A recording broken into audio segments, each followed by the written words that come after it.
Hello, hello. Hang on, I'll get that sorted.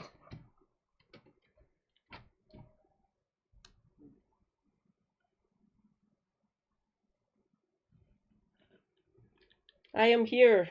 Rejoice.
What is happening? Things are happening. Snooker loopy nuts are we, me and him and them and me, we'll show you what we can do with a load of balls in a snooker cue.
Things happened. I still things were happening. Just a second. What was that? Something happened while I was promoting myself. I will check. Stream manager. Oh, I'm so close.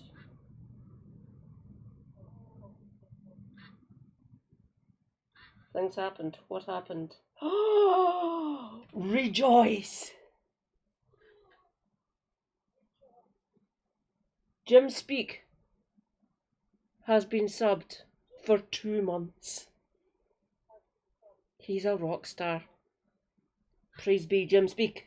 He is helping me with 80s. Definitely need it. Thank you, Jim Speak. Thank you for the money. Mwah.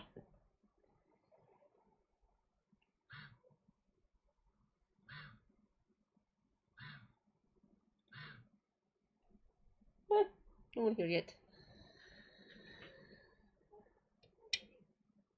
Let us check the Discord.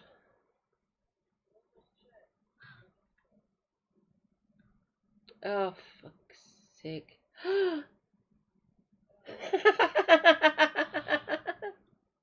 Thank you. I do be needing the clips. Thank you so much. Thanks, Jim. You are a very based and legendary individual.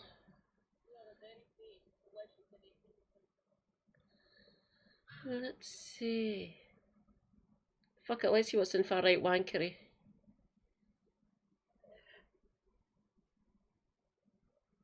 Random. Just because of that individual, not him personally, we went through that with Raptor. God. Who's playing Jim? I used to play. I've done that one. Oh, it's this.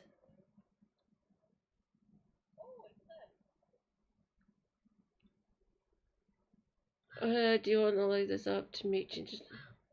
Oh, fuck's sake.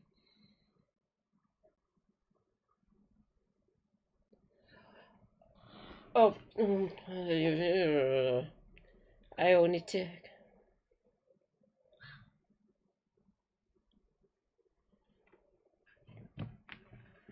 Does that be better? I was looking at I was doing stuff on my stream manager. Oh god. Give me a second, my friends.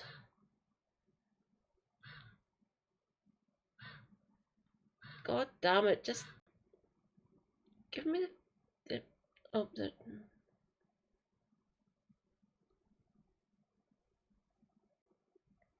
that can go away now. Ha! There we go. Here is the story. Ken Doherty is playing against.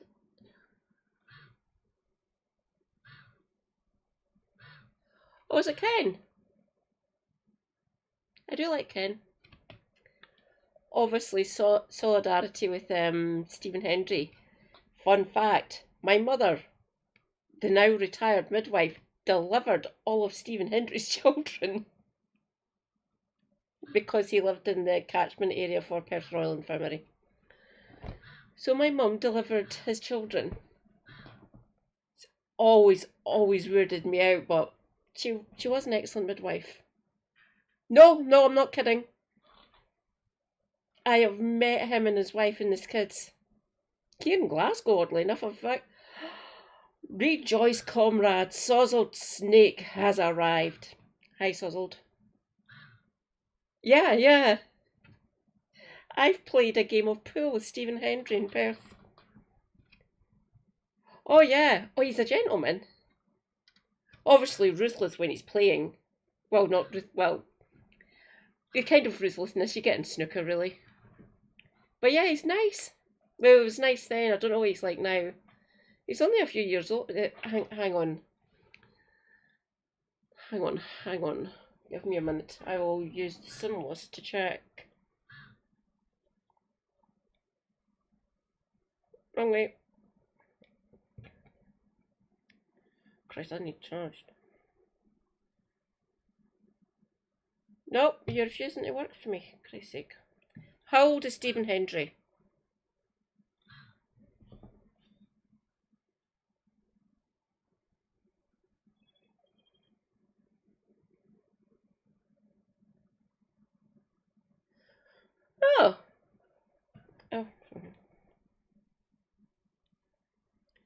How old is Stephen Hendry?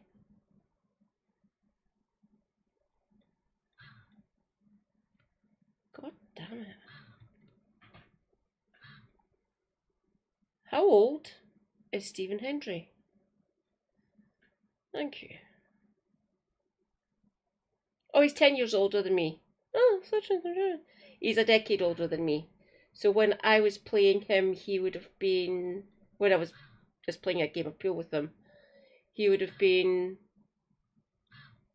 35 when I was 25. I was back up visiting family. Home slice in the zoo. See closer.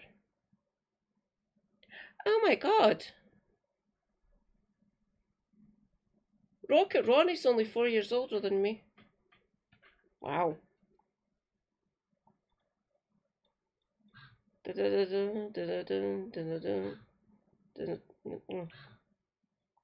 old is Ken Doherty?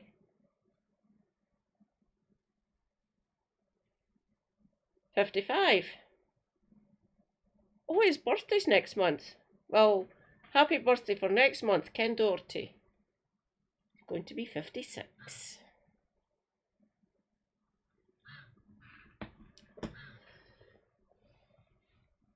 So Hendry 56, Rocket Ronnie 49, Doherty 55, soon to be 56. So they're all roughly between 5 and 10 years older than me. That generation from like the 90s to the mid 90s to like the early 2000s.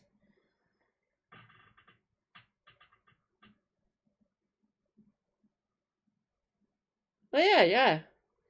Oh my god, that means like oh god, Steve Davis and stuff. They're all in their late 60s to early 70s now. Fuck. Oh, John Parrott. Fucking Virgo. Christ. I'm showing my age knowing all those guys. No, I'm not watching the video. Fuck off, Guardian. Yeah, it's Cockney Beckham, isn't it? The thing that I remember the most was him talking to Pfizer during the general election last year. Just love it. Loved it. Didn't know Rocket Ronnie was based. She should have fucking run and kicked out that absolute fucking monster.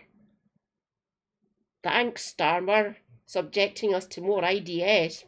Fucking cunt.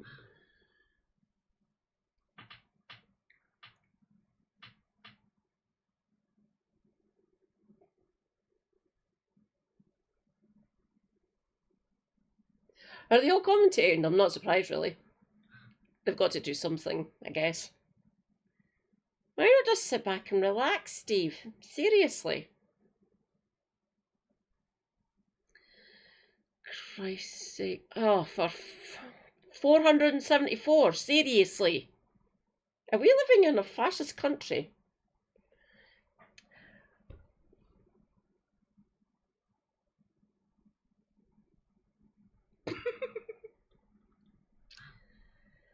Police arrest 474 people at protest over Palestine action ban in London. I do not support Palestine action.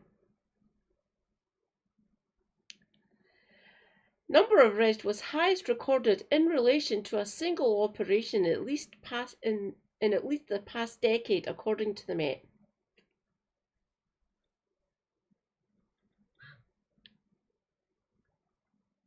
Oh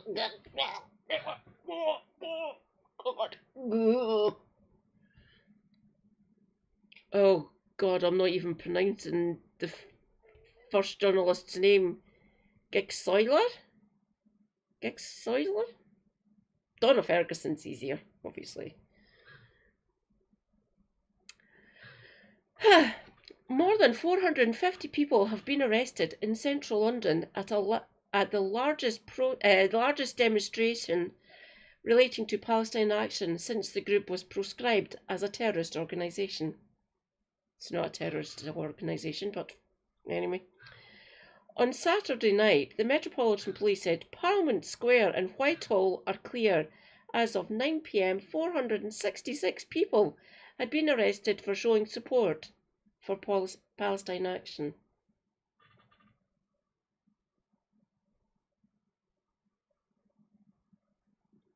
Are you? Yeah, damn the algorithm. I seem to be getting a lot of stuff about skincare and insurance to make sure my children are well protected, like that sort of life assurance thing. I don't need to worry, I am covered. My mum's paid for me and my two sisters. Is it my age? Yeah, I kind of thought it would be my age. I'm only 46 for fuck's sake. I'm not that fucking old. I'm still 22 years away from a pension, so piss off. There were a further 8 arrests for other offences, including 5 assaults on officers. Because you're arresting protesters at a demonstration, you bastards.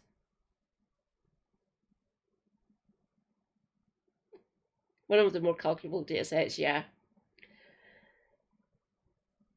Well, it's a scuffed algorithm anyway, so... The Met said the total of 474 was the most arrests it had made related to a single operation in at least the past decade. Did she even get that amount arrested, even at Orgreave? I'm doubtful. So there we go. Starmer government worse than hers.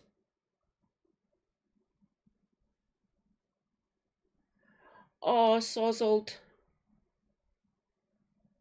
I'm hopeful, just as long as they don't fuck with the retirement age. If they do, I'm screwed. Hopefully they won't, because quite a lot of my cohort, people who were born between like 70 and like 75 and 79, so my cohort, the last 5 years really of Gen Xers, early millennials really, if they fuck with that, we're going to be like, obviously myself, I can go out and protest and stuff, but I'll be sending emails every hour to my MP. Don't fucking vote for this. Fuck off. Just don't do this to me. Oh dear God. Yeah, it's everyone younger than me that I'm worried about. As far as it stands right now, me and everyone older than me, things are happening. Things are happening. Sean Mac, thank you for the follow.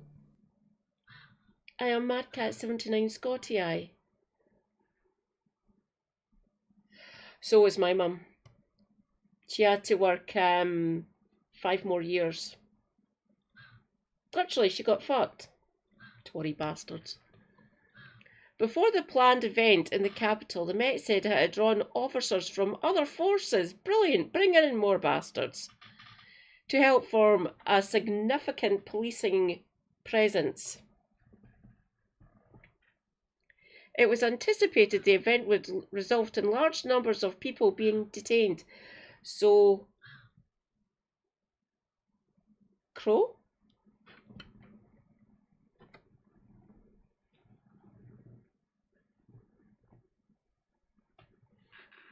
No, but I just checked. There's a fox. Eating the sandwich that my neighbour puts out for her. I don't know what sex it is. But there's a fox outside eating a sandwich. Not with hands, obviously. Not another fox in sight. He usually turns up about now. I'm assuming it's the dad. I'm assuming.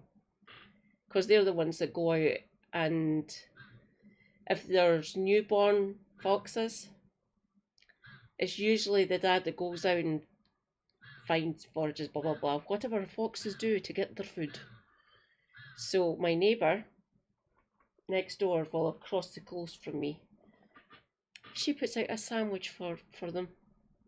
It's usually quite a nice looking sandwich actually. So he is eating that for himself, well, some of it, then probably taking the rest to the den. I hope he's enjoying it. Before the planned event in the capital, the Met said it had drawn officers from other forces to help form a significant policing presence. I have problems with that. It was anticipated the event would result in large numbers of people being detained. Yes, that is what happened. By Saturday afternoon, hundreds of people had gathered in Parliament Square for a demonstration organised by the campaign group Defend Our Juries, who said approximately 1,000 sign holders had turned up. Holy fuck, so if there was roughly 1,000 there, that means nearly half of them got arrested. The Met said it estimated 500 to 600 people were in Parliament Square when the demonstration began, but many were not partaking.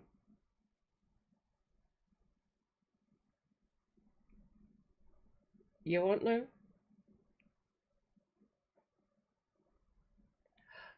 Oh, rejoice! James Holmes is here. Hello, James. Great to see you. You're over to help my algorithm. Mwah. Thank you kindly. This is infuriating me. A spokesperson for Defend Our Jury said earlier, the fact that unprecedented numbers came out today risking arrest and possible imprisonment shows how repulsed and ashamed people are about our government's ongoing complicity in a live-streamed genocide, and the lengths people are prepared to go to defend this country's ancient liberties.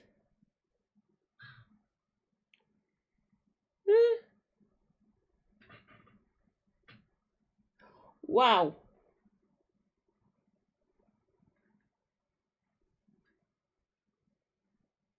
Give me a minute. I need to see this. Show me my chat.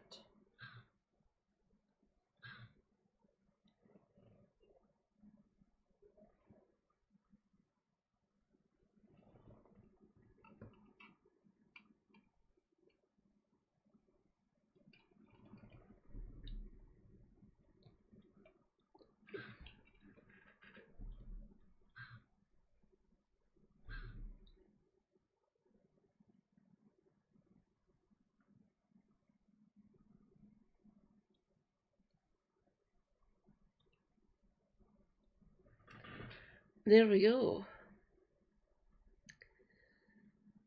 What the fucking hell? This is fucked up, man. This is completely fucked up. Incensed, I tell you, incensed. The police have only been able to arrest a fraction of those supposedly committing terrorism, and most of those have been given street bail. They're basically allowed to go home and stop being naughty, essentially. This is a major embarrassment to Yvette Cooper. Yeah, of course it was. This is a major embarrassment to Yvette Cooper. Good. She fucking deserves it. Further undermining the credibility of this widely ridiculed law.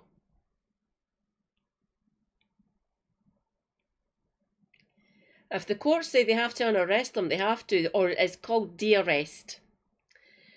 If a court tells them you have to fucking do it, they'll have to do it.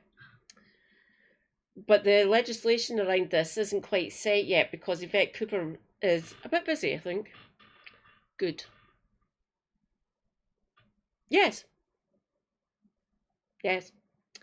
On Saturday evening, the Home Secretary thanked officers and reaffirmed the government's decision to ban Palestine Action. I hope that fucking does you in at all elections from here on out. Seriously, I hope it does. Many people may not yet know the reality of this organisation. I think we do. But the assessments are very clear. This is not a non-violent organisation. Get to fuck. UK national security and public safety must always be our top priority. Fuck off. Thank you. The demonstration began at 1 p.m, but officers made a small number of arrests beforehand.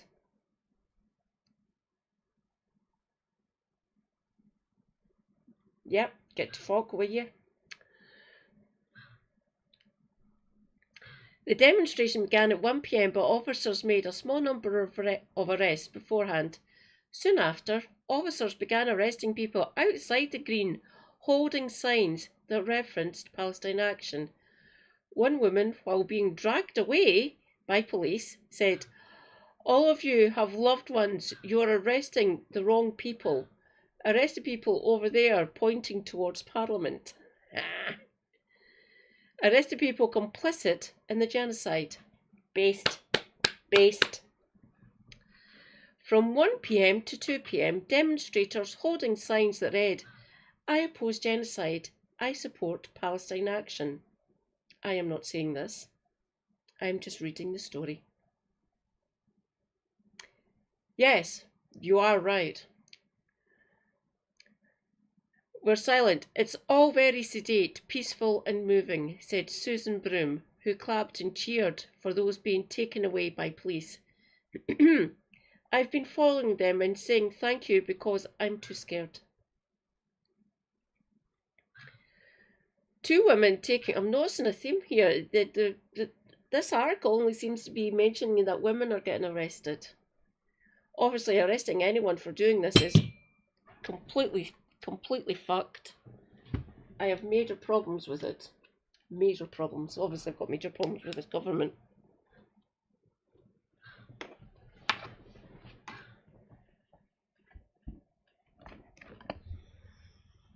Something fell. What fell? Oh, it did fell there. Sorry about that. My e-cig fell off the table or my desk. Two women taking part in the action, one in her mid-70s, so roughly my mother's age, were arrested by police midway through their interview with The Guardian. Holy fuck. One said of the turnout, "I think it's great. People are absolutely sick of seeing genocide on their screens." I am as well. Thank you, James.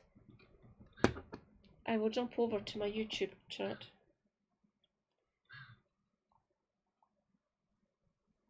YouTube. She said the vandalism of RAF aircrafts by Palestine Action members was a protest action. It's not at all terrorism. Correct. Woman in your mid-70s? Brilliant.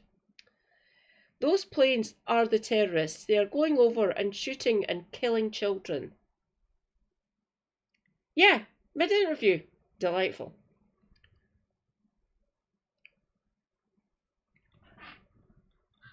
Solidarity, sister.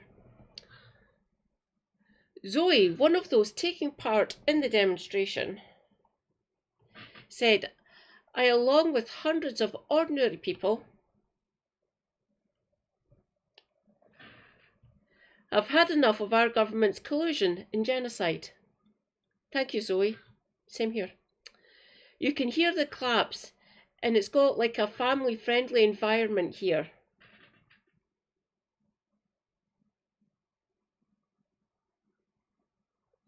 Correct, Jim. That is state-sponsored terrorism. Fantastic. Or literal state terrorism, because actual members of an actual state done that.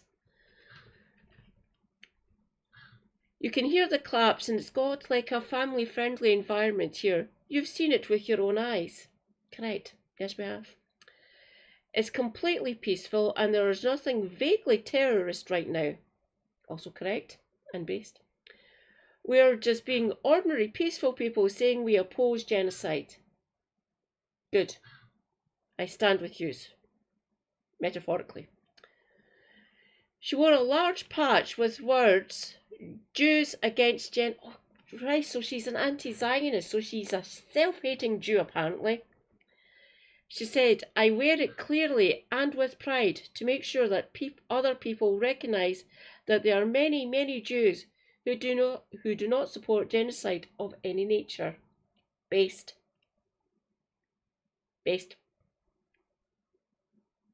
I'm holding a piece of paper, for goodness sake.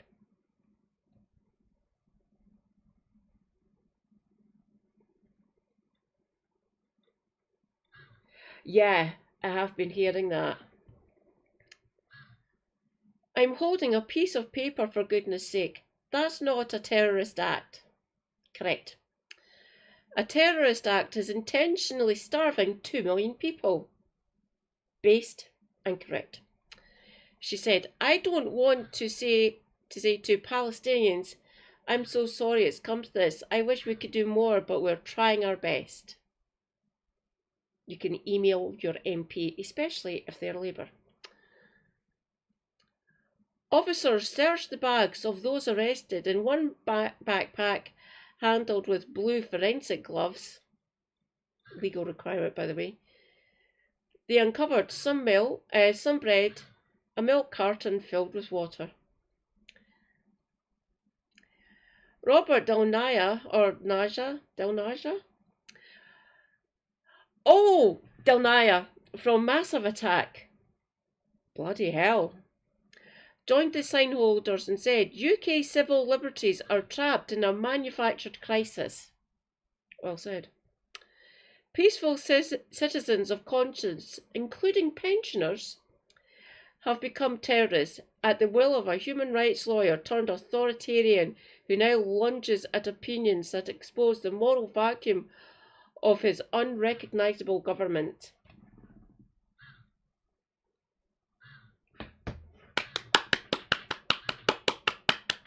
Well said, Robert.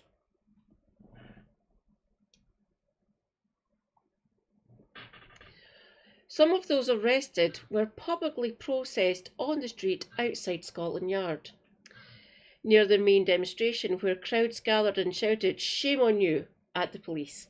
Good. Amnesty International called the mass arrests deeply concerning. It is more than fucking deeply concerning, in my opinion. The protesters in Parliament Square were not inciting violence. Correct.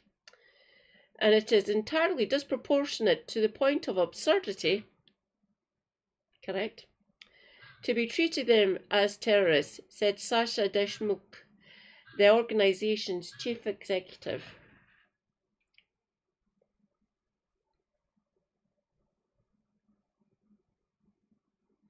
Yeah, same with me, Sozzled. They did have really good music back in the early 2000s. We have long criticised UK terrorism law for being excessively broad and vaguely worded. Correct. And a threat to freedom of expression. Also correct. These arrests demonstrate our concerns were justified. Join the queue. We've been saying this. Oh, for fuck's sake, they arrested a nurse. What the fuck is going on?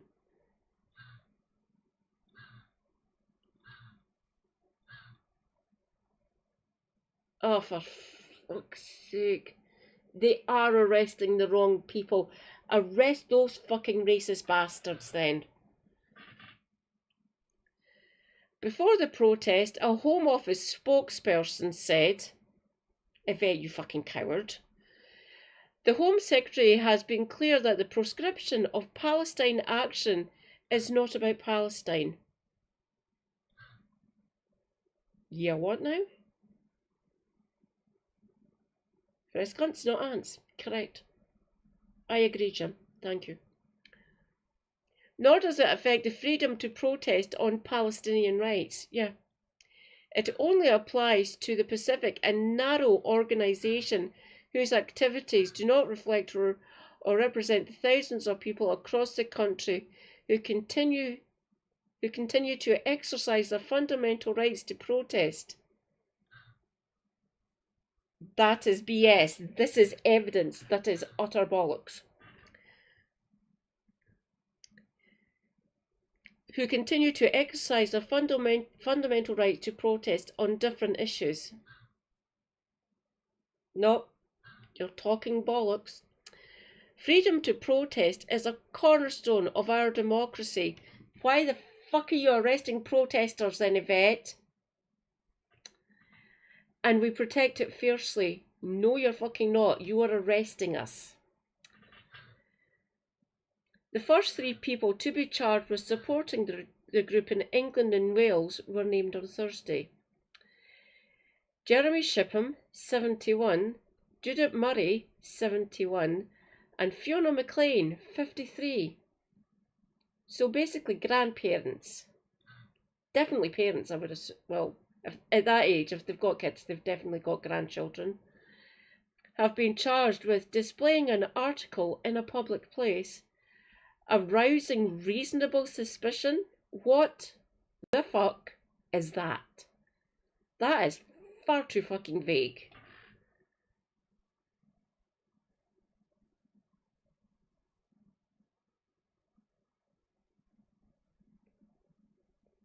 Correct, Jim. We are not Jew-hating psychos. Arousing reasonable suspicion. What the fuck? That they are a supporter of a prescribed organisation after their attendance at a previous demonstration last month. What the fuck? Oh god, no, I'll get you in a minute. Palestine Action was banned in June, days after activists from the group broke into RAF Bryce Norton and defaced 2 military aircraft. They put red paint on them. What the fuck? No one was injured. That is classed as criminal damage. That is not terrorism. The ban means that membership of or support for Palestine Action is a criminal offence punishable by up to 14 years in prison under the Terrorism Act 2000. Thank you, Tony Blair, you absolute fucking bastard.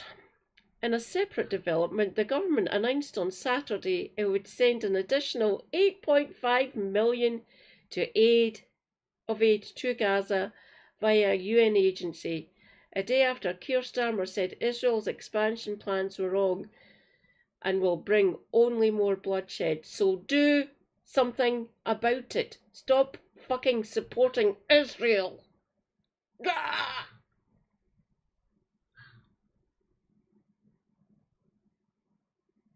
Yes. Question, when will Keith? No, Cameron.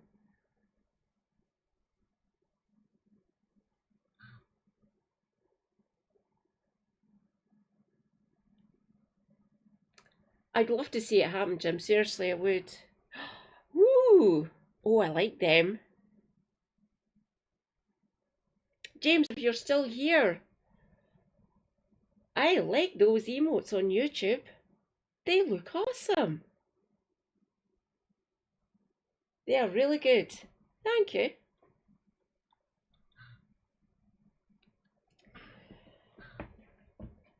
Okay, I need to decompress. Fucking hell. That was bad. Oh god, yeah.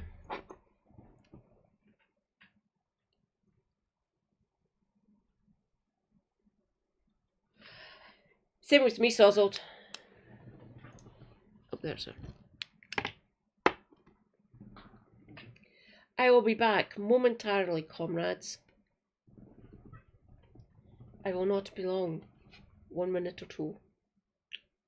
Talk amongst yourself.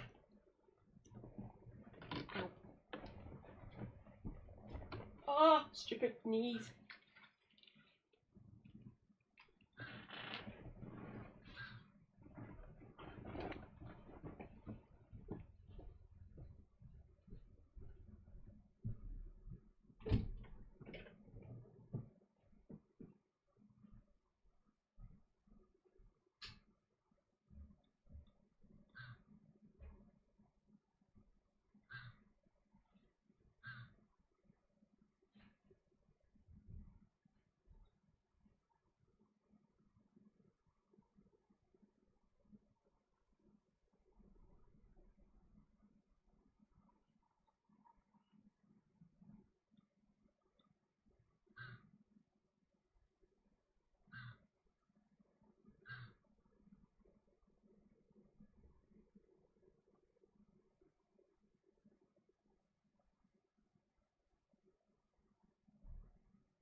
I return.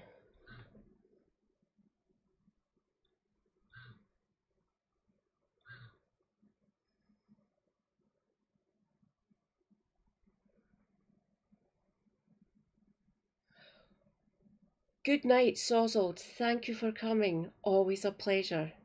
I do love you. You're amazing. Stay hydrated. Self-care. Take your meds. Ah, fuck. Stay based.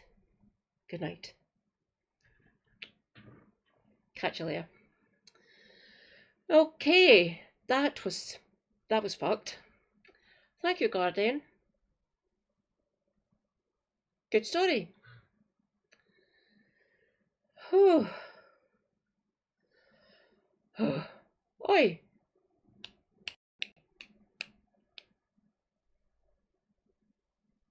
No frame drops. Stop it. No frame drops. I've actually got that set up correctly now, so I shouldn't be having any fucking frame drops. You are rather annoying me. Okay. Let us see what is in my watch later.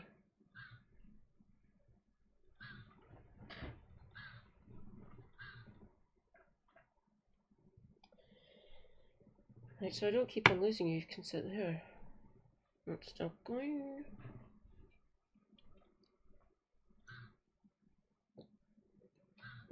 Oh. Tonight's poison of choice. Inch's cider. Hang on, it should say where it's from. Where are you from? Never why? Never why? I cannot give me.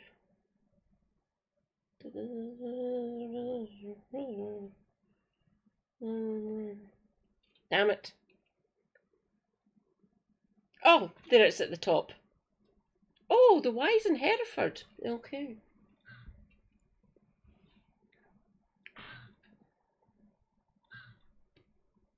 Ooh.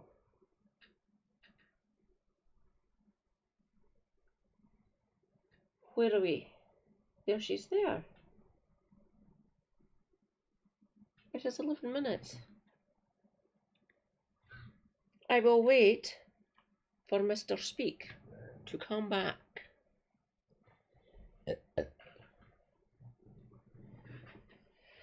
Christ's sake. I see Kev was struggling to get through Metatron. I said to him I might cover it, but we'll see how I feel. I like Freda. His videos are quite good. And I used to be a member of Metatron. I used to be a noble one. But my god, that bastard's pretentious as fuck now. It was probably pretentious back then, but I was just too young.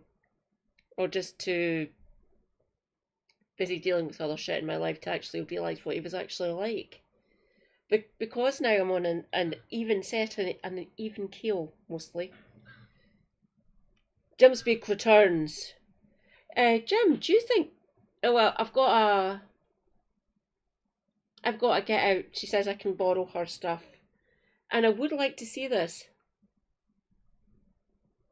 Oh. I would if I could. I've got bacon rashers, like the crisp things. I have 90% cocoa chocolate. I have lovely cheeses in the fridge. It's a little fridge. I have oat cakes. I have a tiger loaf. I do have cold meat, like sliced chicken, sliced smoked ham, and sliced roast beef.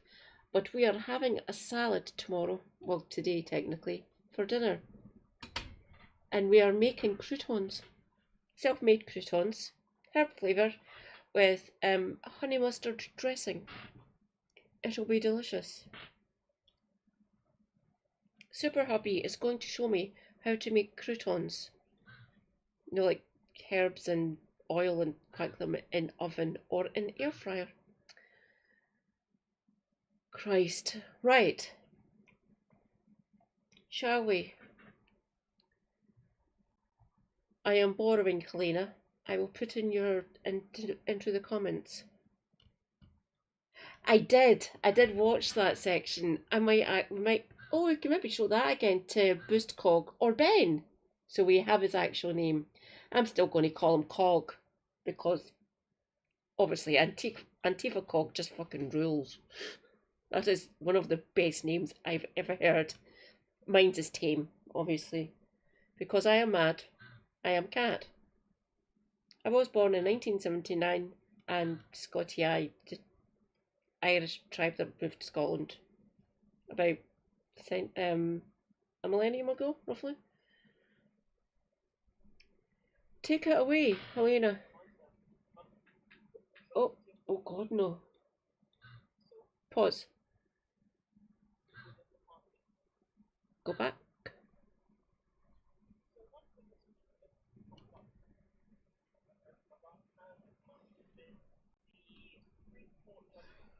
We'll go on to that next.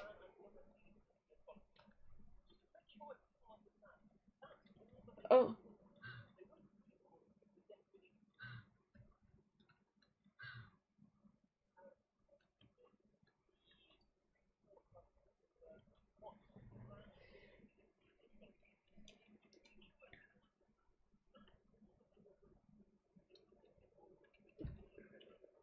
Oh,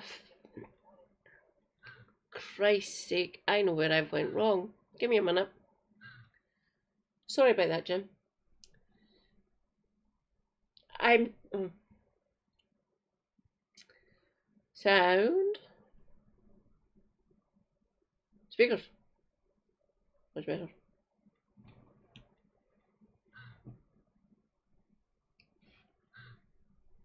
Let us see. Go back there. So one thing that's been a political hot button topic over the last however many months has been the Supreme Court judgment over what man and woman means in the Equality Act. Just to make sure that people understand, that's all that they were ruling on. They weren't ruling on the definition of a man or a woman. They weren't ruling on the definition of biological sex. They weren't ruling on anything other than what the terms man or woman refer to within the purview of the Equality Act. That's it. That's all that they were ruling on. And in the wake of that judgment, the Equality and Human Rights Commission, which has been specifically stuffed with a bunch of radical anti-trans activists by the previous Conservative government, who just had another anti-trans activist appointed by the Labour Party, which was done against the recommendation of people within the... Pause. Sorry, Helena. 46. That's fine. I know what the buzzing is. The speakers, that's it. I can't hear it through my laptop. That's why I use my headphones and my phone to watch the video that I'm playing on my stream. So everyone gets it in the stream, whatever thing they're listening on, tablet, laptop, computer, phone, whatever. All of you should be able to hear it loud and clear without any interference. I hear the buzzing and it dips and it goes out because there's something wrong with the speakers as I'm hearing them come out my laptop. I keep on meaning to go to an IT shop.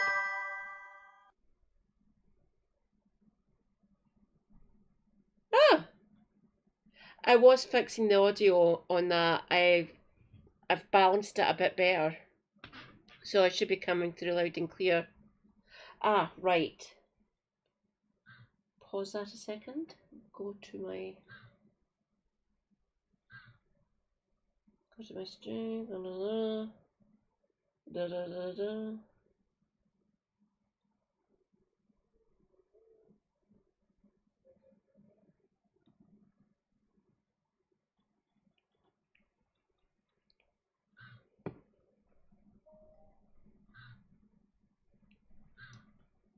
Let me hear. Play it. What the hell? Play it?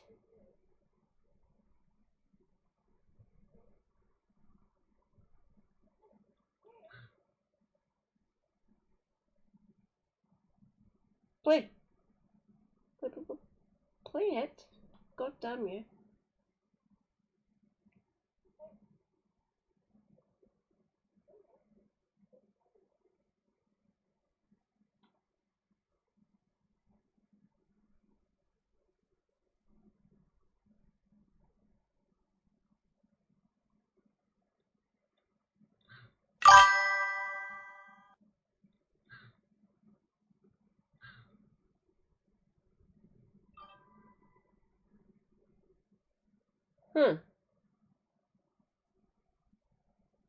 Thank you, it will be Jim. Cheers.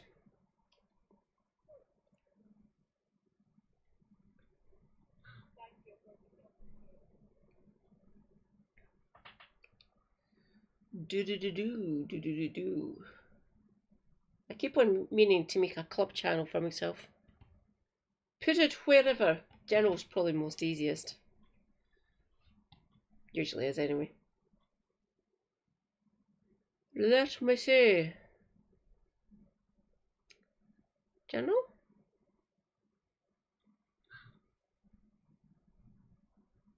Oh. Oh, clips it in randomness. Right, yes. Play.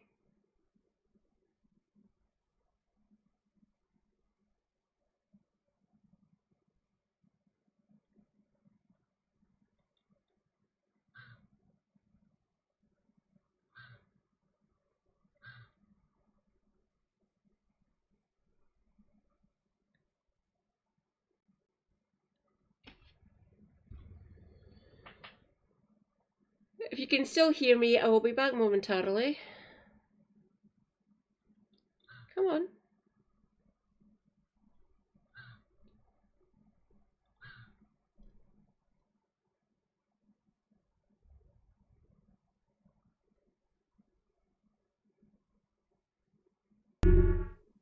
Snooker Loopy nuts are we, me and him and them and me, we'll show you what we can do with a load of balls in a snooker cue.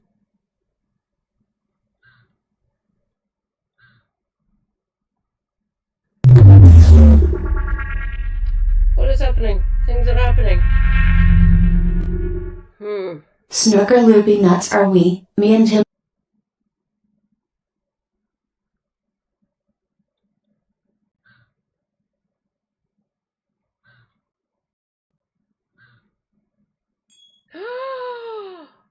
Rejoice, comrades! John the Brazen has arrived. Hi, John.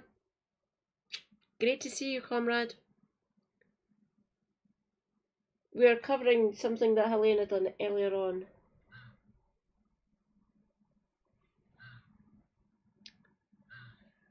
Where she be? Where she be?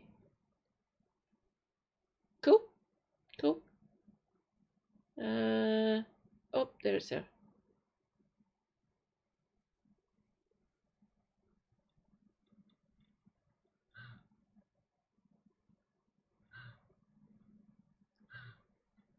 Up we go. Back to the beginning. So one thing that's been a political hot button topic over the last however many months has been the Supreme Court judgment over what man and woman means in the Equality Act. Just to make sure that people understand, that's all that they were ruling on. They weren't ruling on the definition of a man or a woman. They weren't ruling on the definition of biological sex. They weren't ruling on anything other than what the terms man or woman refer to within the purview of the Equality Act. That's it. That's all that they were ruling on. And in the wake of that judgment, the Equality and Human Rights Commission, which has been specifically stuffed with a bunch of radical anti-trans activists by the previous Conservative government, who just had another anti-trans activist appointed by the Labour Party, which was done against the recommendation of people within the party itself and was deliberately thrust into the position by arch-transphobe Bridget Phillipson, who is the current Women and Equalities Minister, came up with statutory guidance on single...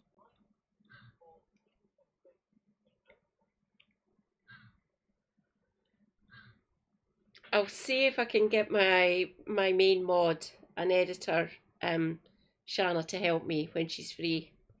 I should be able to get her at some point in the afternoon, in like between 12 and 16 hours time. I'll see if I can get her help. I can call her up and we can fix my audio and shit. Still can't figure out how to stream a game.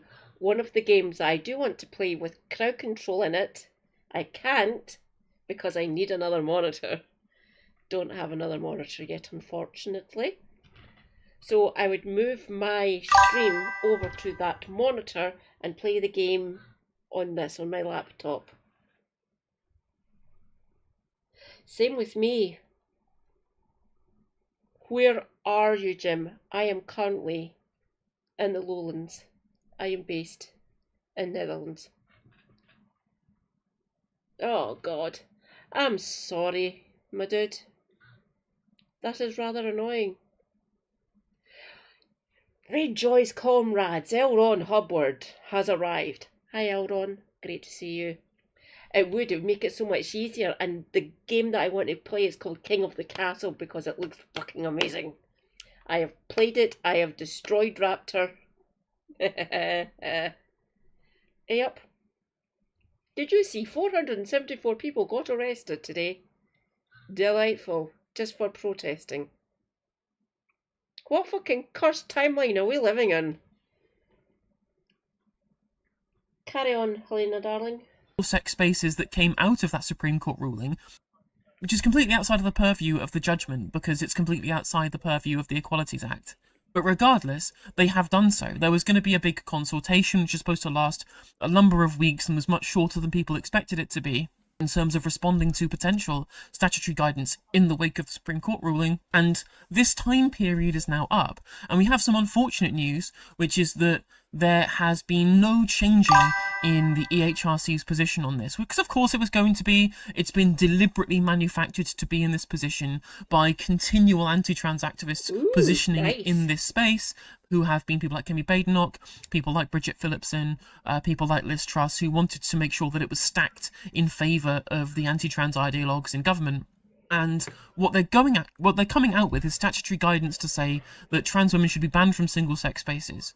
Now, this statutory guidance doesn't have to be accepted by the government, but it will be because they're monsters and Keir Starmer is subhuman, and so is Bridget Phillipson. But regardless, let's have a read on and see what they're going to say about this, right?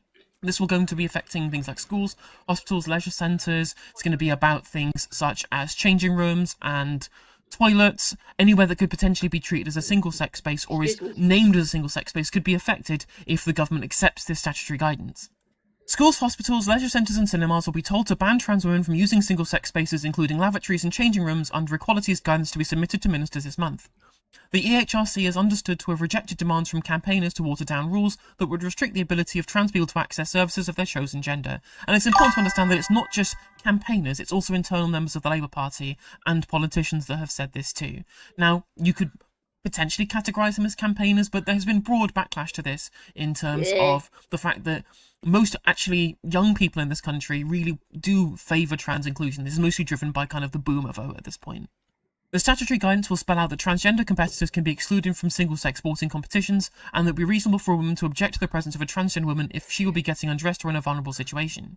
The guidance applies to any organisation that provides services to the public. Shops and gyms will be included in its scope, but the guidance also extends to government departments, the NHS and prisons. It covers private organisations or charities if they provide a public service, for example a private care home providing care on behalf of a council. EHRC will submit its updated guidance to Bridget Phillipson, the Women and Equalities Minister, before the end of the month.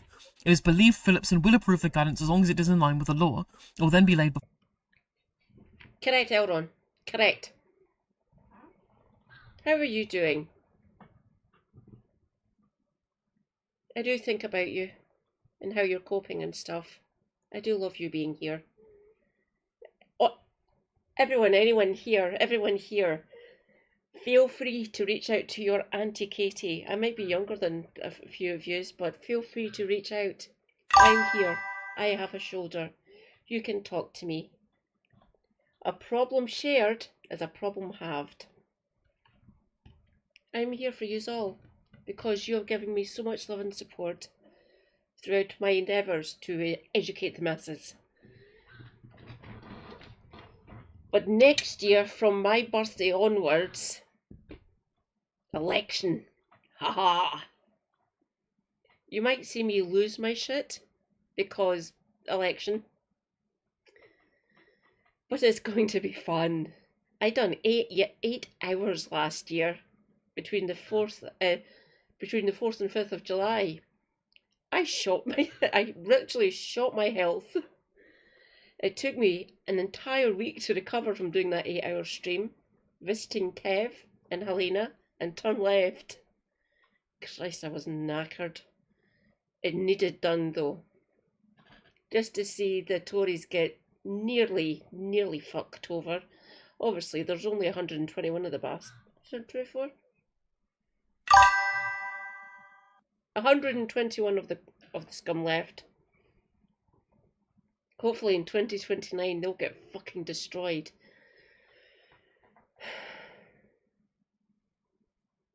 I hate the fact that I'm going to have to say this. The lesser of two evils would be another Labour administration. I really don't want Manfrog and his merry band of fucking lunatics to get into number 10. I don't. Fuck that. Not here for it. It's already fucking shit as it is.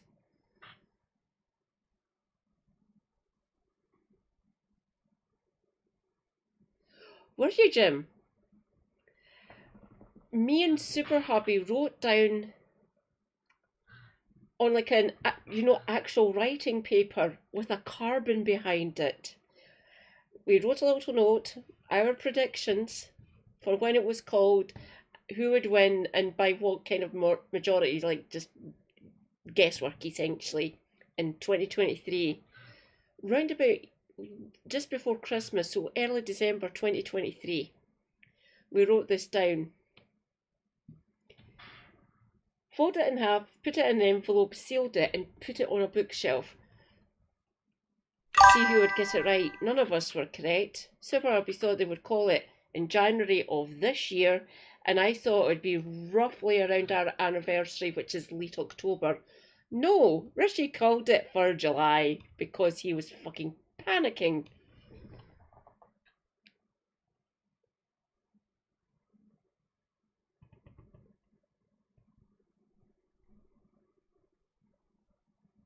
Yeah, just get some education, you fucking idiots. The worst ones are the ones that I've actually come up against are actual scientists. And they are insufferable. But you have to believe us. I'm a scientist. I believe in the genetics. Gender is a social construct. Biological sex exists. We know this. But there is many different flavours of that. Actual biological sex, it is on a spectrum as well. These people forget that. Then when they come up against people like me, who know the literature, who have read papers, and know exactly how it works, they just say, no, you're wrong, you're taking the wrong interpretation. No, I'm fucking not. God, these people, they're insufferable. And they're going to put vulnerable people in dangerous situations because of it.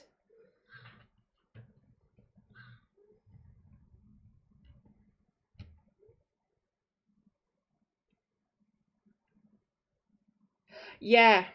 God almighty.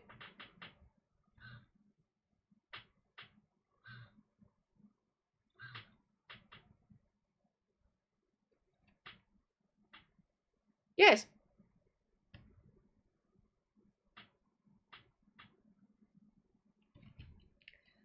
I know about viruses and parasites like and virology, the way the human immune system works, and parts of the genetics in us and humans through my own health story is this essentially. I understand that. I love genetics, but when you get past a certain level, it is kind of mathematical because it's all about percentages and how the alleles actually interact and make us who we are, like this thing sitting here talking. And you lovely people in the chat, how you are made, what your genetics are like, and how your body acts on those biological codes essentially. So yeah, I understand that. I know the genetics of the genetics of viruses and parasites and how they interact with the human form. So I understand how the genetics work at a middling level, essentially. These people do not understand how humans work. They don't know how this thing actually works. It is a mystery. It's an endless stream of, God, how do I describe myself? Of how we work. Yeah. Case in point, Kermit. I think that would make a killer sound alert. Maybe we should get Helena to make a sound alert and put it on, like saying some sort of Peterson-esque BS. That'd be quite fun. Obviously, my favourite one is Shut Up Wesley, because, obviously.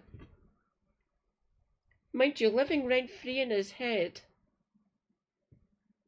That is also quite fun. I don't like the Galloway one, sorry. I hate Galloway. He does not represent Scotland. He did represent Hillhead constituency when he was Labour.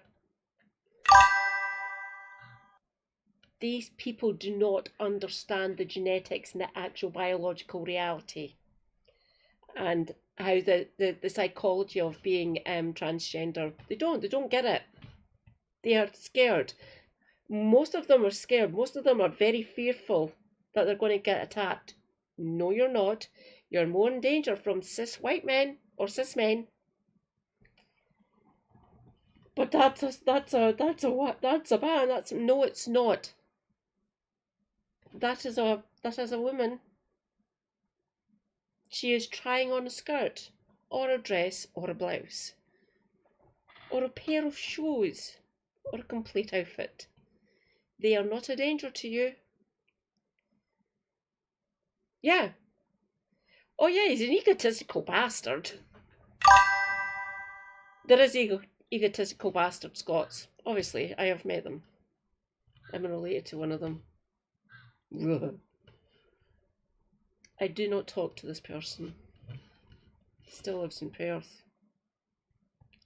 None of the family really talk to this person.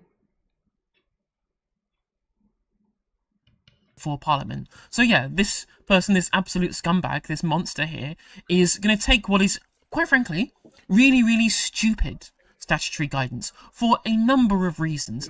First of all, it's just going to put a load of trans women in danger and will restrict trans people's access to public life more broadly. Although the effect on trans men is going to be even worse than the effect on trans women, which we'll come to as we read through this article here, which we'll explain in further detail.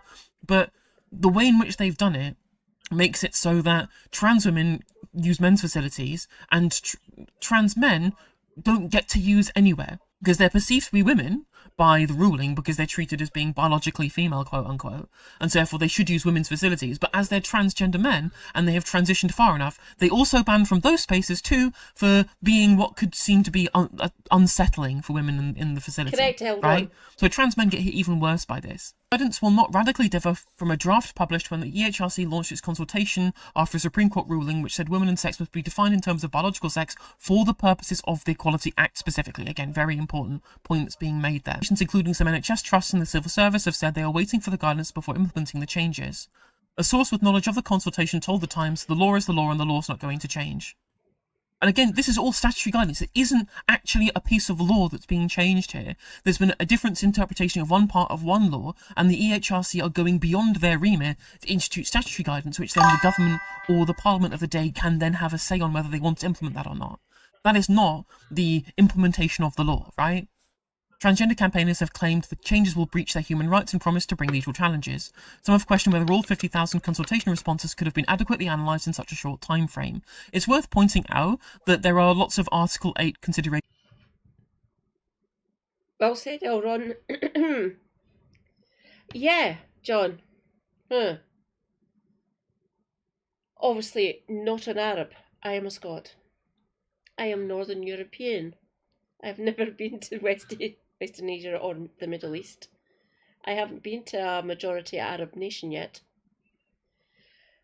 It is doubtful I'd actually get into any of them because of my medicines, as much as I'd love to go and see them. Mind you, in saying that, I'm not entirely sure I'd be able to cope with the weather there.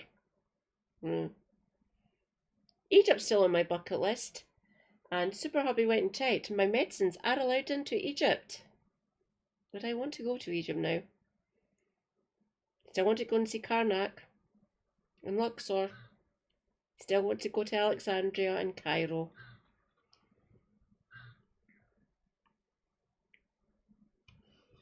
Under the European Union and rights to privacy laws that could get breached because of a bunch of the recommendations are going to be things such as birth certificate inspections for using single-sex spaces, which is insane. That's an insane policy to be able to implement, right? Again, we'll come to that further when we come further in the article, but that's the kind of thing that they're going to be looking at, and that would be invasive and could theoretically breach some levels of rights to privacy in terms of the European Convention on Human Rights. And that's where a lot of challenges will come from, I expect.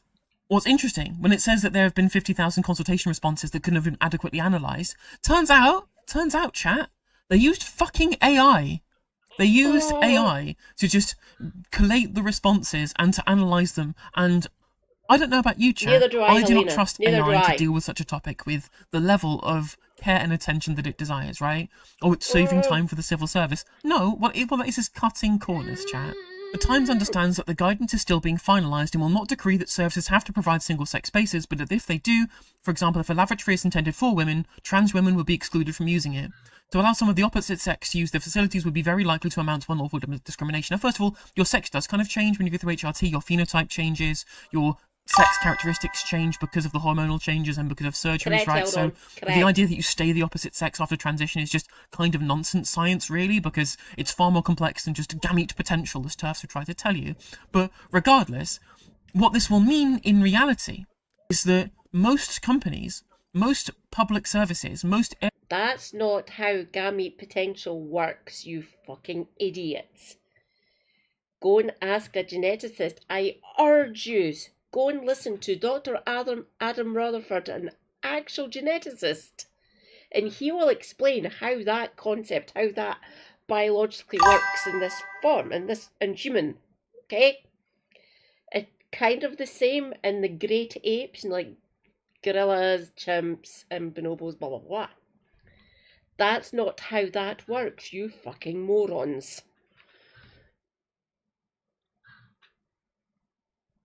Oh, same with me, John. Same with me. Seriously, these people are fucking clueless. And the ones who do know how this works and are transphobes, fuck them. They are going against their scientific education. As far as I'm concerned, I have no time for these bastards. They are nearing my threshold of anti-vaxxer level of hypocrisy or bullshit. I have no time for anti-vaxxers. I used to debate these bastards on Google Plus and IRL. Holy fuck, these people are going to fucking end us. Just put all the transphobes and anti-vaxxers on an island and say, there you go, start your own fucking community. Have fun. The first one I would literally put there, Glinner. Has he popped his head up recently? I keep on meaning to check how that fucking idiot's doing. Is it worth actually checking how Glinner's doing? Nah, probably not.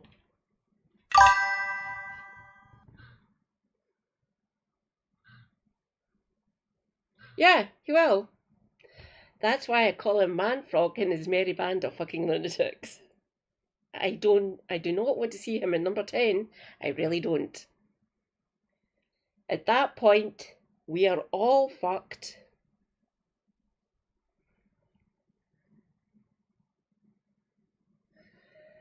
I would love to say I would join you, and I'm pretty sure so would Super Hubby, because he might be politically more to the centre or to the right than I am. Well, I'm Marxist, obviously. He's definitely centrist, not a fucking neoliberal. He's got a weird mix of like left wing and fucking right wing. He is a walking contradiction to me, really. I still try to understand some of his politics, and I can. And I've known this man for now on 26 years.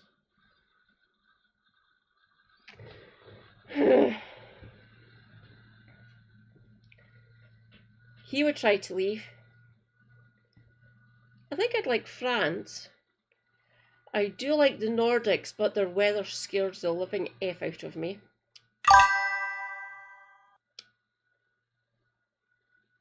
The Iberian Peninsula might be good for me, actually. I might like Spain or Portugal. It might be quite good for me.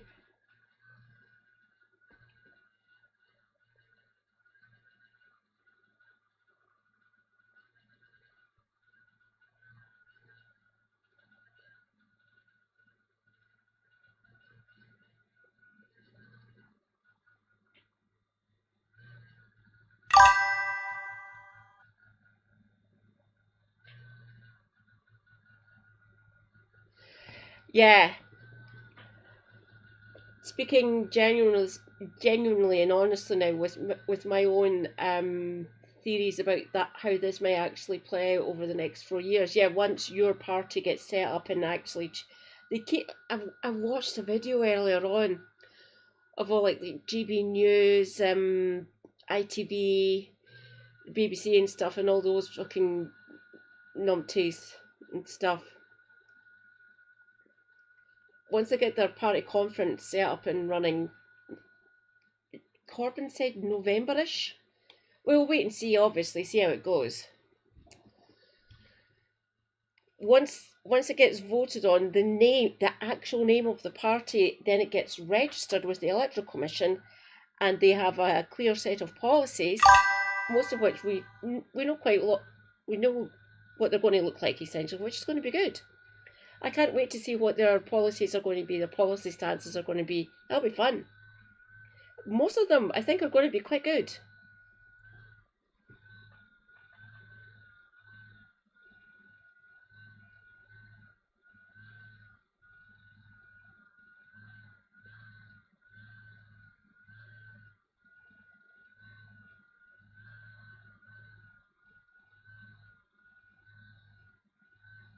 Yeah, that portion of their voter base, if you want to call them that. Yeah, some of these people are absolute fucking lunatics. Hopefully not all. Most of the, obviously all of them are right wing fucking reactionary bastards. We know this. We've seen them. Some of them have actually been arrested, including a sitting MP. Delightful.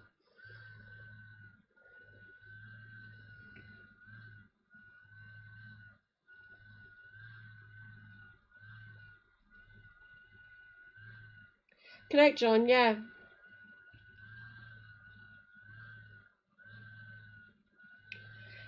I've registered, I went to your party website and put in my email address. As it stands, because I'm a Scottish Green Party member, I'm solely with them, obviously, because I love all their policies, eco-socialist, by the way. So I am putting my full into it, but it's actually seeing what your party and their policies are going to be. It's going to be great. I'm hoping for a good few things, and what their policy positions are going to be. It'll be good. It will be good. But yeah, I'm hoping that because it's mostly boomers and older Gen Xers, so people who are, well, the older Gen Xers are 14 years older than me. Then before that, you've got the boomers, obviously. Most of them are basically the vast majority of the ones who actually vote for the scum and for Manfrog and his merry band of lunatics. They're all over retirement age now, mostly.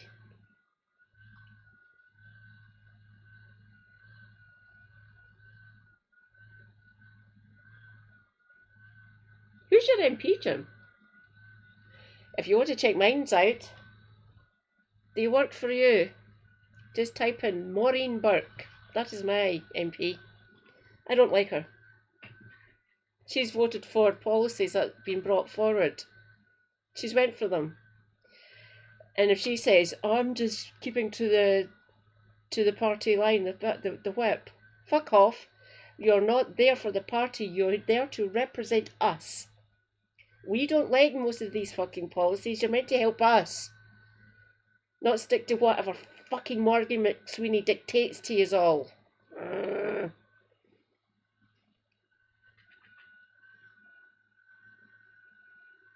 Oh my god, is that where you are?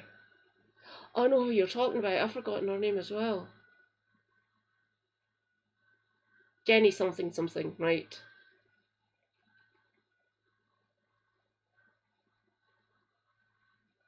That's a good idea, John, actually. Oh, bad Elrond, bad. Gah. I would say just stick to being a politician or an MP, but even at that, cursed.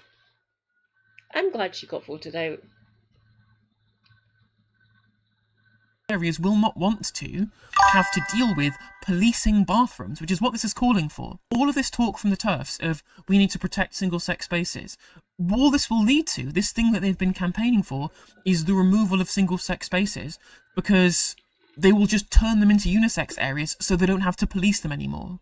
It will also make it clear that it will not be deemed as discrimination to exclude trans people from those facilities, and that services will be allowed to request birth certificates to ensure single-sex services are protected, as I mentioned before. Like, it's just insane. Literally, can you give me 5 times of ID, a vaccination certificate, and also an identity supplement, and your driver's license, and a work permit to be able to travel to Arstotzka, please? Like... Again, you can forge birth certificates well. Gender recognition certificates change your birth certificate as well. So once you get a GRC, you will therefore be classed as female in law, which is one thing that is going to be complicated by this. A lot of people say that the new judgment by the Supreme Court and potentially by the EHRC as well conflict with the existing gender recognition law, which states that GRC changes your birth sex and treats you like female in public, which contravenes what the Supreme Court said, which makes me think they don't know what the fuck they're doing, right? So we'll see. It's going to be a litany of legal challenges. But the reality is that people will not want to engage in toilet policing where they ask for people's birth certificates. That's not going to happen. They'll either make it unisex or just not bother caring. The reality, of course, is that if we want to challenge the stupidity of what is being said here, the easiest way of challenging it is by just engaging in malicious compliance. If you own a private business and you have single-sex toilets, for example, but you believe in trans inclusion, ask literally everyone for a birth certificate and ban them if they don't show one. Only way we'll get people to see how stupid this is if literally everybody has to take their documentation to use the loo. It becomes like the entry gates to Arstotzka.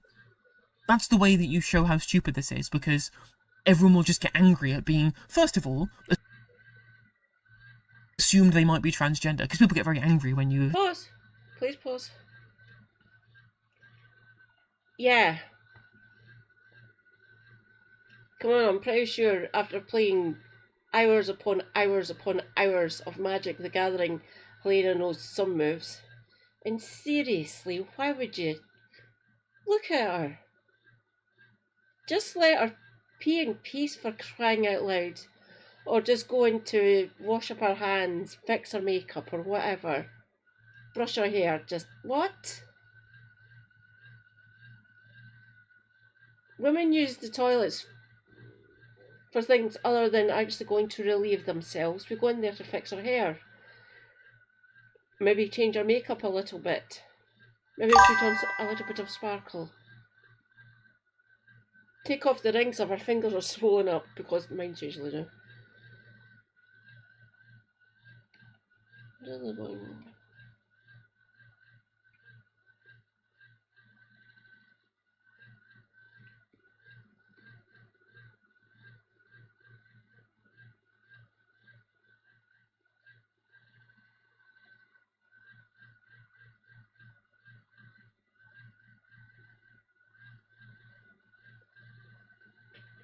I mostly use disabled toilets because a lot of the I'm having to change what pubs I go to. There's a pub in this at the top part of Glasgow city centre. It's quite close to Buchanan bus station, so that's where I go. That's where I go when we go into the city centre and we want to go for a pint or something. There's really good restaurants around it, actually. I get the toilets. All of the toilets. There's 3 of them. There's a disabled and ladies and gents. If someone's in the disabled, I can still go and use the ladies. It's not downstairs or anything, but in other pubs in the lower half of the city, a lot of the pubs are at ground level, but mostly the ladies are downstairs, and some of the stairs in these pubs are windy spiral bastard staircases that I feel scared even when I'm stone cold sober, because I'm not really stable. My knees and my ankles give way quite a lot, and I've done myself real damage falling downstairs just going to the ladies. That's delightful. So what a lot of these pubs who know me, the staff know me, they just give me the key to the I am disabled. They said, there you go, Katie. And I use the disabled, which is on the level of the pub, essentially just round the corner from the bar usually. so I don't need to navigate the horrible bastard stairs that were built in the fucking 1800s. Some of them were even built in the 16 and 1700s, and these stairs are fucked. Going nowhere near them. If I see anyone hassling who they perceive as trans, or as I perceive as trans, they don't. If someone's a woman, they're a woman. I'm a woman. Hello. I am woman. Hear me roar. Just let us go to the toilet in peace, for fuck's sake.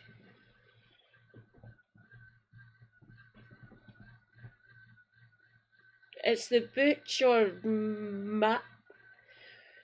mass presenting lesbians and women. This impossible feminine standard doesn't fucking exist. And anyone who perceives people like that needs to be fucking slapped and told to fuck off.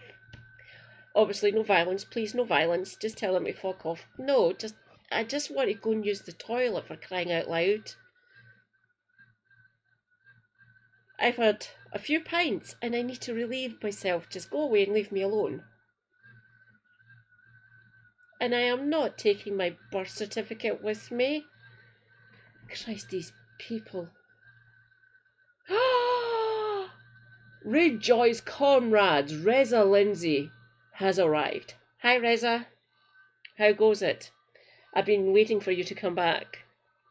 I have ideas.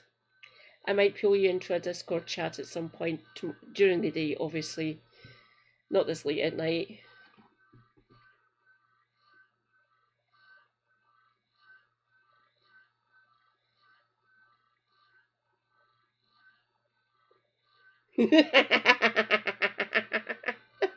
Oh, that's funny, Elron. I like that one. Oh, that's cool. Your ex sounds very intelligent and likes to snark. God almighty. Yeah.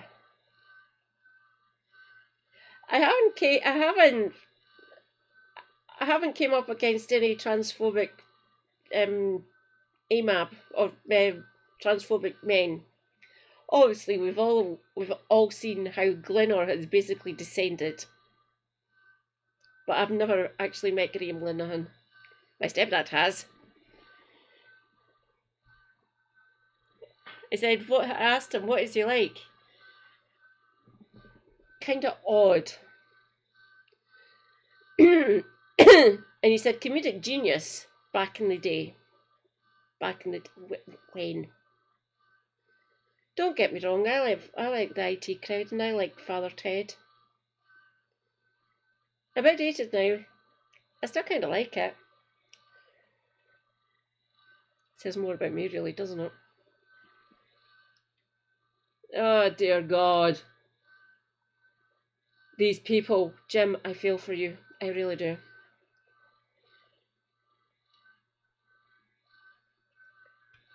When you imply that. But also, they're not going to want to deal with the tedium of carrying your birth certificate everywhere to use the fucking loo, or to use a changing room. But of course, this is why Peter Kyle, the absolute monster in the science department, wants digital ID, so that you can just have digital IDs being able to papers please you instead, which of course will be sold to Palantir, which do the AI which uses to dodge accountability for shitty policy as well.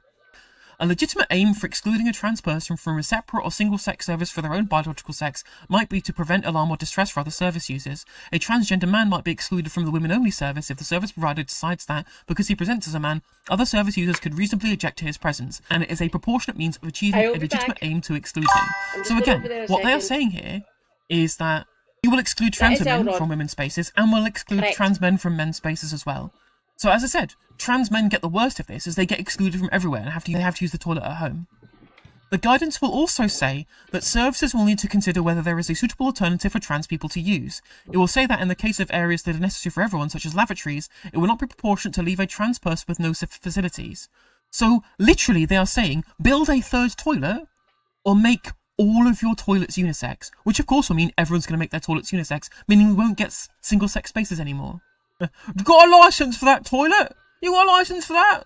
So they will actually, genuinely, be getting rid of basically all single-sex spaces because no one wants to build a third loo for trans people. It's the most insanely unworkable shit you've ever heard in your life. On another note, on a completely unrelated note, if there's any European viewers in chat, anyone there with a European passport who wants a visa marriage, I am now open for applications. It will involve having to have any kind of relationship to me, which I know is a problem, right? But if you're willing to do me this favour and get me citizenship of the European Union so I can move to literally anywhere other than this shithole, I would be very much appreciative. Nordics to the front of the queue. I mean, Greeks to the front of the queue. Because, I mean, I already said previously on stream that Greece is where I would like to end up. Hey there, if you enjoyed the video, make sure that you like and leave a comment. That helps the video out in the algorithm. If you subscribe and ring the bell, it'll let you know when I go live. I stream every day on YouTube and Twitch. You can also follow all of my socials down in the description. And if you want to support me in a more financial manner, there's a join button for membership. It's just 99p to be a member on YouTube, as well as a Patreon, and there's some merch there as well. And hopefully I'll catch you on the next video. Take care.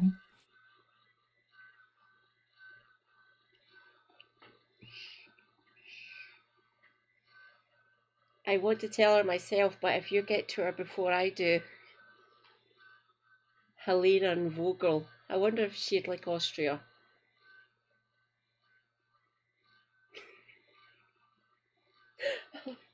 Oh, France. Maybe Marcel Paul or Lord Friteus. I don't know if either of these three gents are married or not.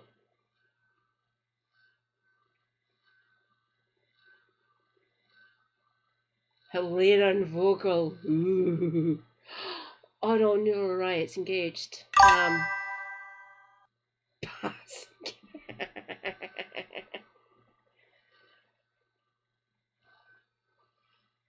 I feel for Helena, I really do. She could maybe move up here.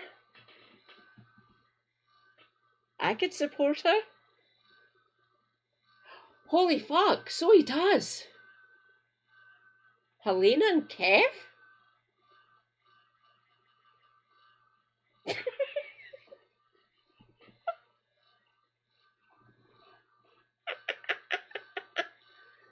Oh god, yeah, Kev's dad's an Irish citizen, isn't he? He came over.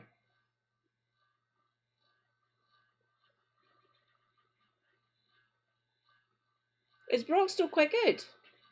That was Subri, wasn't it? Plus she's quite near the where oh Christ, I've forgotten the fucking bastard's name. The dude that started the Ashfield Independence. I've forgotten that notter's name. No, sure, he's into beards. But you see how well they interact together. It's fucking awesome. Oh God, who to tell first, Kev or Helena? I'm so sorry, both of my comrades, but I'm going to be giggling about that forever now.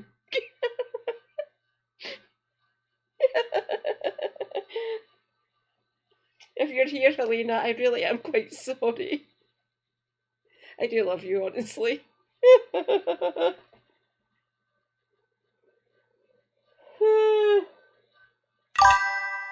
Oh God, yeah. Lefty put something out to my left. Oh, I got cut off. Now I've got caps locks on. Ah! Trust me, I can type. Christ almighty. Aye, left. Aye.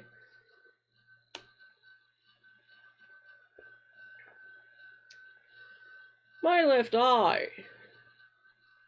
Praise be. Mancunian comrade. I do love community.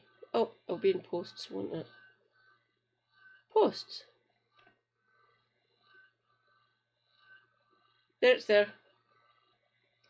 Read more. Oh, this was before it got updated. So I'll say 400, I'll change it, I'll put the actual number that's been reported on now from the Guardian article that we read earlier. 474 arrests, so no, almost 400 arrests so far at Defend Our Juries protest in London today. The biggest mass arrest at a protest in UK history. I will believe that because Lefty does his research. Thank you, my left eye. Exclusive interviews with those who took part on on tomorrow's Sunday live stream. Ha! Thank you, my left eye. I got that while I was watching Redrust play Oxygen Not Included, which is now on my Steam wishlist. It is only £18. Thank you, my left eye. So, No Justice MTG, Kev, and my left eye say I have free reign to promote them on my channel, on MySpace. Not MySpace. I was on MySpace. Fuck. Is MySpace still a thing? I don't know.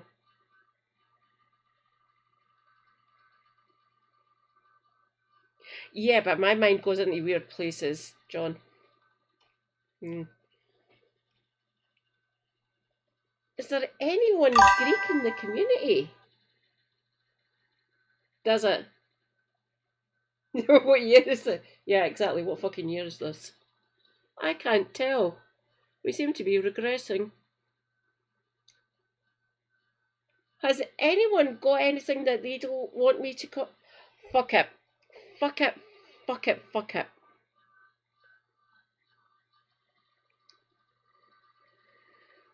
It has been forever since I have been to this channel. Metaton. Oh, this is going to be so fucked. Is it this channel? Hello number ones, welcome back to my channel. This is the Metatron speaking and welcome to part 2 of this fantastic odyssey. And if you don't know what I'm on about, yesterday I posted a video which was a response video to the channel Leonidas Sparta on the topic of cavalry usage during the Bronze Age. That got subsumed, that got glomped. It's part of Facebook Messenger now.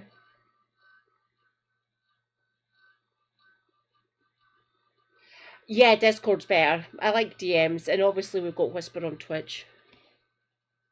I'm actually changing over a bit.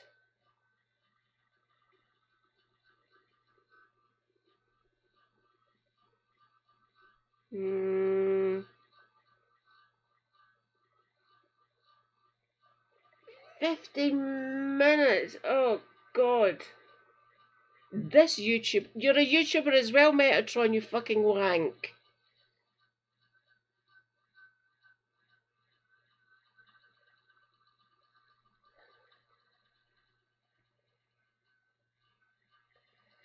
Oh, fuck it. Let's see how much we can get through. Because as we were watching this with Kev, I was slowly... Is it archived? Right. Obviously most people have Discord or Facebook, Insta, or kind of Snapchat. Obviously that's more just like a messenger.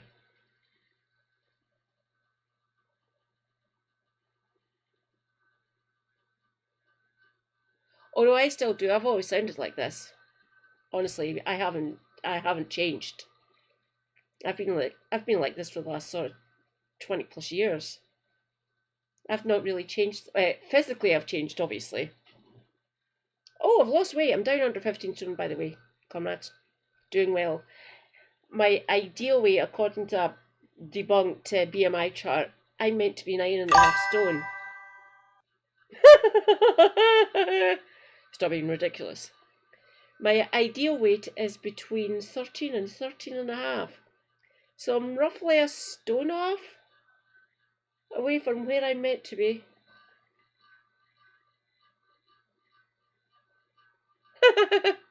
I know I'm weird and people call me weird and I'm fine with that. I know I'm weird. View channel. Videos. Oh, fuck it. Can't believe this is 50 fucking minutes. Yeah, John. Hey, freak out.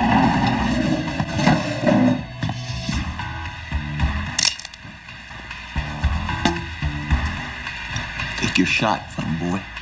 You got me dead bang. Take your shot, Freddy boy. You got me dead bang. Firstly, get that fucking Megadeth t-shirt off you. You do not deserve to wear it.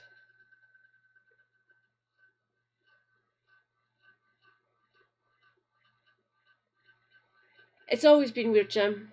It's just online now. People have always been like this for centuries.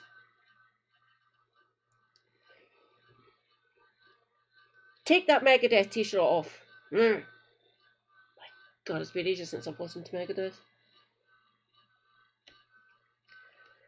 Must admit, I do like his long flowing locks.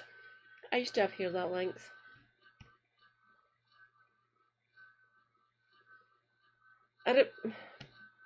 I'm not sure actually.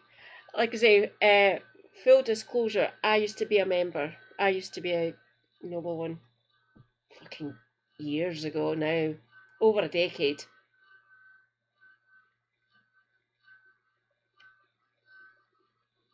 So did I. Then my mum decided that needs cut. So for my 14th birthday, one day before my birthday party, she called in my cousin, who's a hairdresser. She still is. She has her own business. Said, you need to cut this lassie's hair. And I was sitting there in a chair in my living room, in living room where I grew up, sitting there, tears streaming down my face, and my cousin kept on apologising to me. Sorry, Kay, I have to do this. Your mum's asking me to. I don't want to get my hair cut. Literally sobbing in the full waterworks, essentially. But I must admit, my mum was correct. I really couldn't look after my hair, especially that long. It literally nearly went right down past my behookie. Yeah, it did used to be an escape. There is still places on the internet that we can escape to. I use this as a sort of self-catharsis machine, essentially. It does actually help me get through sometimes. Mostly get through. It is good. After a fashion. Plus, I've got things out with this space I have created for myself and for all of you. Like I say, ally, friend, comrade, I am always here.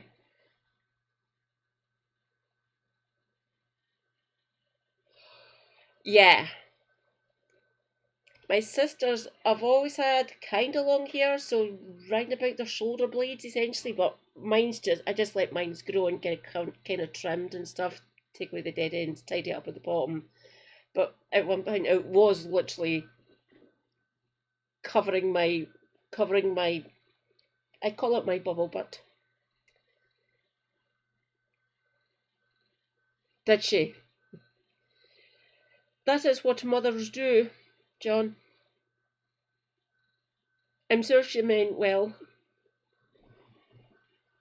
But having hair this long is kind of a pain in the arse for some people, especially for people like me who have joint issues. Washing it, fairly easy for me, fairly okay. But getting it dried and styled and stuff, absolute pain in the fucking backside. That's why I have to call in Super Hubby to help me when I'm trying to dry my hair, get it brushed, put it in a ponytail. On pigtails. God, I haven't worn pigtails in a couple of months. I might put pigtails in.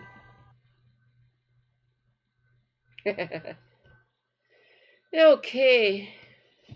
Nice helmets. Alright. Hey Noble Ones, welcome back to my channel. This is the Metatron speaking, and apparently we got a video dedicated to me. And 2 more guys that I've never seen before. I swear, officer, they're medicinal.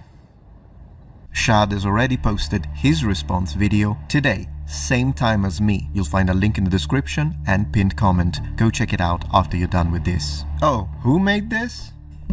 I'm glad you asked.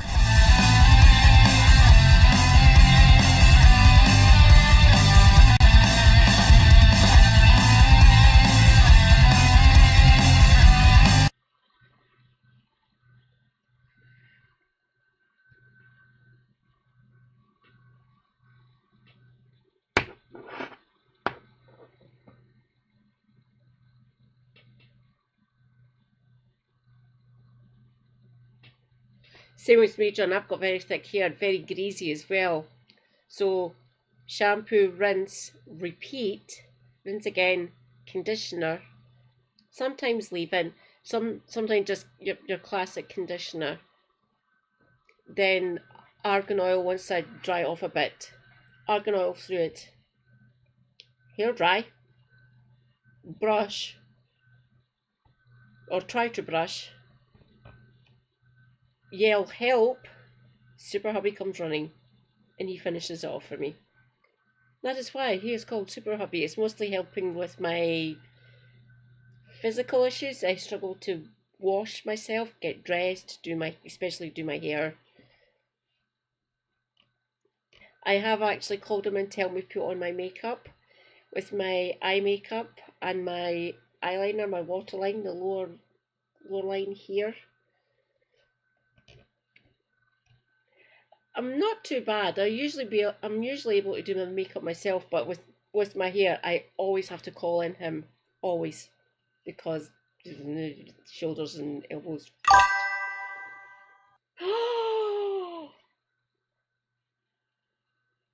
Rejoice, comrades! Mobius is here. Hi, Mobius. Welcome to the stream. Hi. I'll do my proper introduction. Hello Mobius, I am Madcat79 Scotty. I'm a Scottish disabled Marxist and streamer. I talk about politics, health and disability issues, as well as some history, and deal with idiots like Metatron. And other ones. Not so much Shad, I can't be arsed with Shad.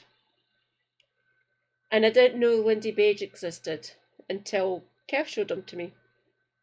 Well, showed him to all of us. So I didn't know who Lindy Page was. I mostly dealt with like your Lord of Patriarchy kind of dickheads. God, Dave is such a waste of human potential. These people exist and they need to be dealt with. Okay, Metatron, let's get on with this. Let's see how much I can actually stomach this bastard again.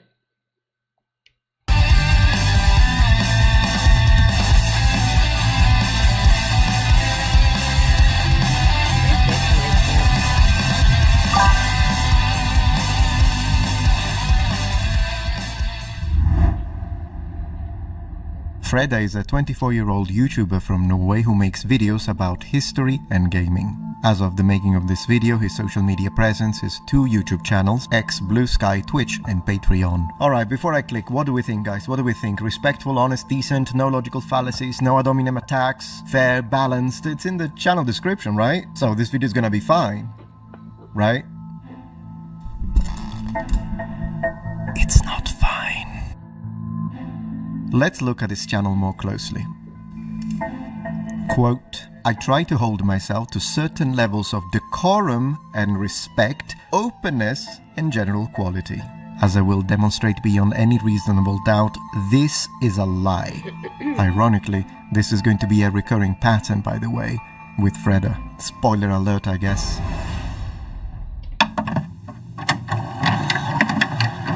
When I was younger, like most teenagers who were into fantasy and history, I was also into medieval history, because it had knights and swords and all that cool stuff. Me too. In terms of actually learning about this stuff, I didn't really have much of an idea where to start. Enter youtube.com. I've been checking out your channel, Mobius, thank you. I've been wanting to talk to you. I might drag you into my Discord. and we can maybe talk about, I want to put in like a gardening channel on my Discord, and talking about you, because I want to be able to make the most of my little plot of, I don't really want to call it a garden. Technically it is a garden, it is classed as one, but it's right on a main road. I'm not entirely sure things will survive in it, but actually just putting on like a lovely herbaceous border, or maybe some hardy perennials, just to give it a nice little look. Maybe to deter people from throwing empty bottles of Buckfast into it, for fuck's sake. Just making it look pretty. Oh, you're welcome. I got taught by my uncle, who was an amazing gardener and a sheet metal worker. He used to make really fancy looking gates. Oh, thanks, Jim. There you go, Mobius. The Discord. It is called Numpty Women because Numpty and woman. Got it from my uncle. He called me a numpty when I was younger. Yes, Jim Speak is one of the best mods I've got.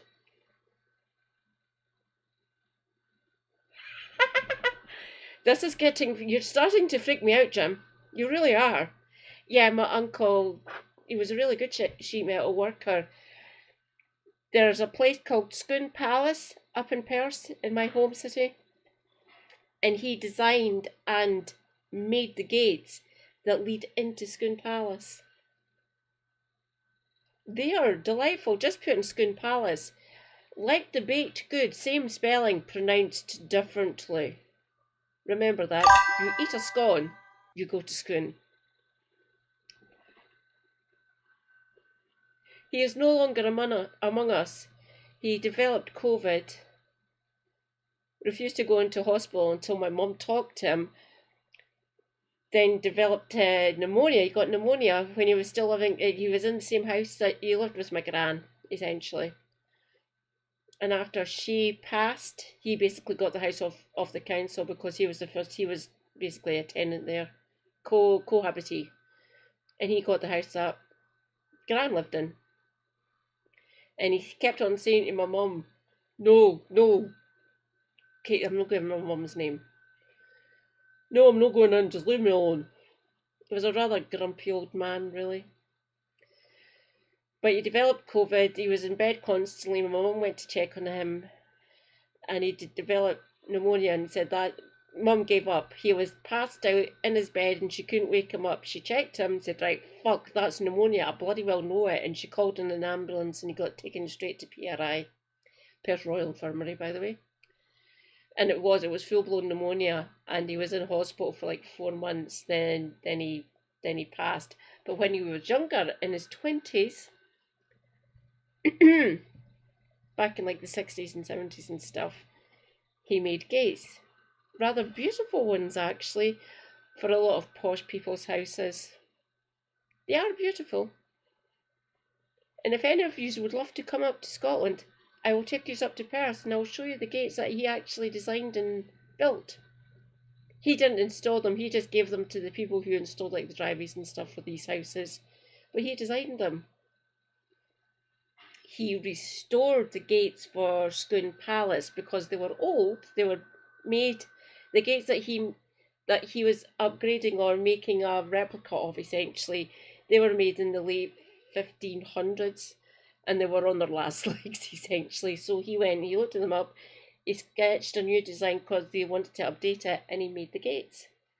And they stand there to this day. My uncle was really quite talented. Shame his refusal. If he'd actually got into hospital before he developed full-blown pneumonia, he might have actually survived. He might still actually be alive today. He would have been 83 this year. Oh my god, his birthday would have been last week. Oh my god. Oh, she was alive. It would have been my granny's 104th birthday today. Fuck. Wow.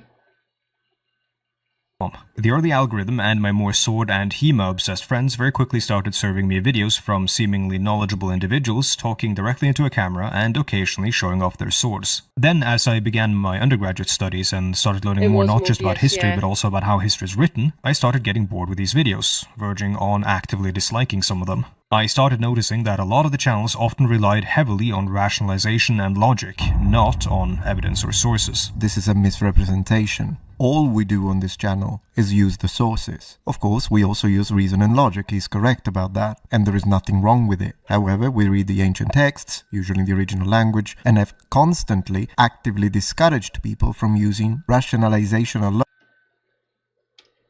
That's not how history works. We come to a consensus, we still have our disagreements. Trust me, I done part history for my dissertation. Thank you, Operation Legacy. I hate the fucking British state. They are bastards. Actively destroying evidence. Thanks. Awesome. Good job. It's all about interpretation, coming to a consensus. People still have disagreements about the texts. You should know that. You've done language and linguistics. That's his degree, by the way, everyone. You know how language can be interpreted. So, you're just being disingenuous there. Thanks, Metatron. I do miss him. He was a gruff old bastard. Really good gardener. Really good gardener.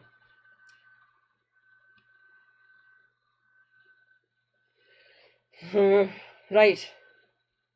Carry on. And to rely on the primary sources, material goods, literary and all other forms of evidence. Even a cursory look at my content would have revealed that fact. The funny thing is that I can already imagine you shaking your head, because you already know this. Thus, it begs the question, is he misinformed, or was this on purpose? You might hear them say something like, if they did X, then Y would happen. That doesn't make much sense, so they probably did Z. It's all argumentation and deduction based on what they believe, their preconceived notions, and their experiences. Provide a clip where I said that, please. This approach to history can very quickly become problematic for many different reasons, but with these YouTubers I think something unique starts to happen. When the so-called history that they teach does not... This bit right here that you're currently seeing on your screens.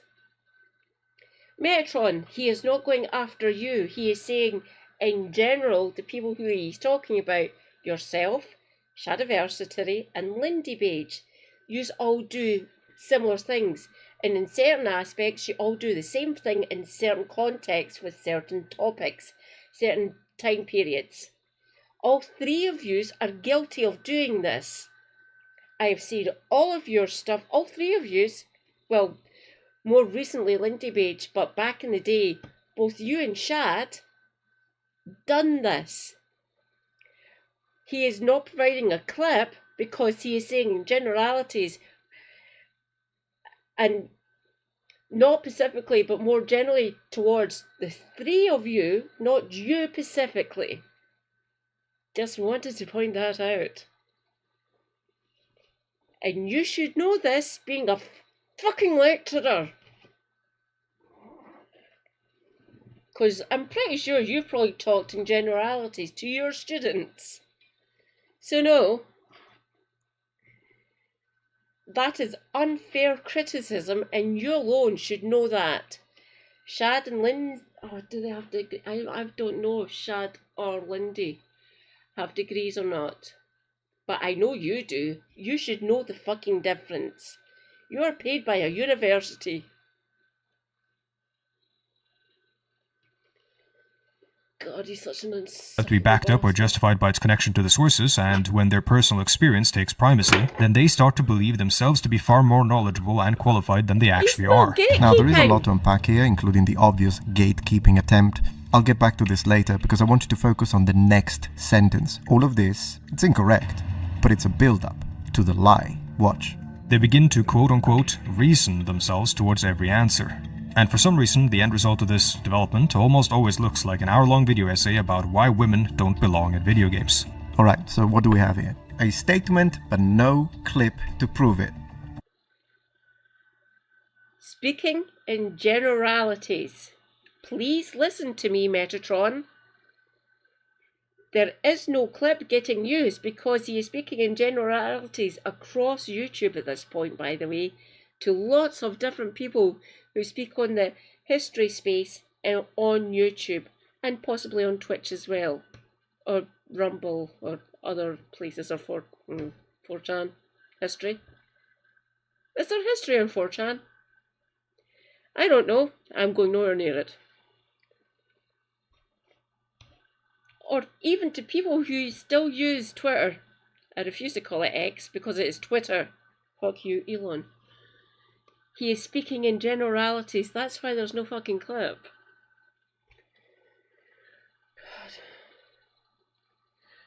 God. Massive red flag. So allegedly my position is that women don't belong in video games. I've never made a video like that, ever. See, that's the problem. After a charged statement like this, what he should be doing, if he was intellectually honest, is producing a clip to substantiate the claim, where I say this, but he can't do it, because I don't hold that position, nor have I ever complained about women in video games, ever. He made it up. It's a lie. Alright, I've just given you a preview of how this entire video is. Now, apart from the appeal and views that drama videos make, one ends up asking, why would he make such a video? Thank you, Surfshark, for sponsoring this video. Surfshark provides a To be more specific, what he's trying to do is called poisoning the well. The idea behind this manipulation tactic is that in argumentation, it means contaminating your opponent's credibility before you address their points, so that anything that they say afterwards is viewed with suspicion or outright dismissed by your audience. But please, go on.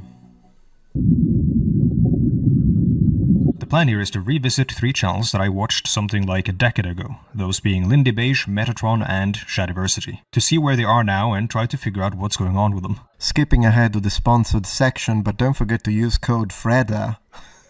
Might as well call it code LIAR. Back to the medievalists. You use sponsors as well. Bad. Do not do that.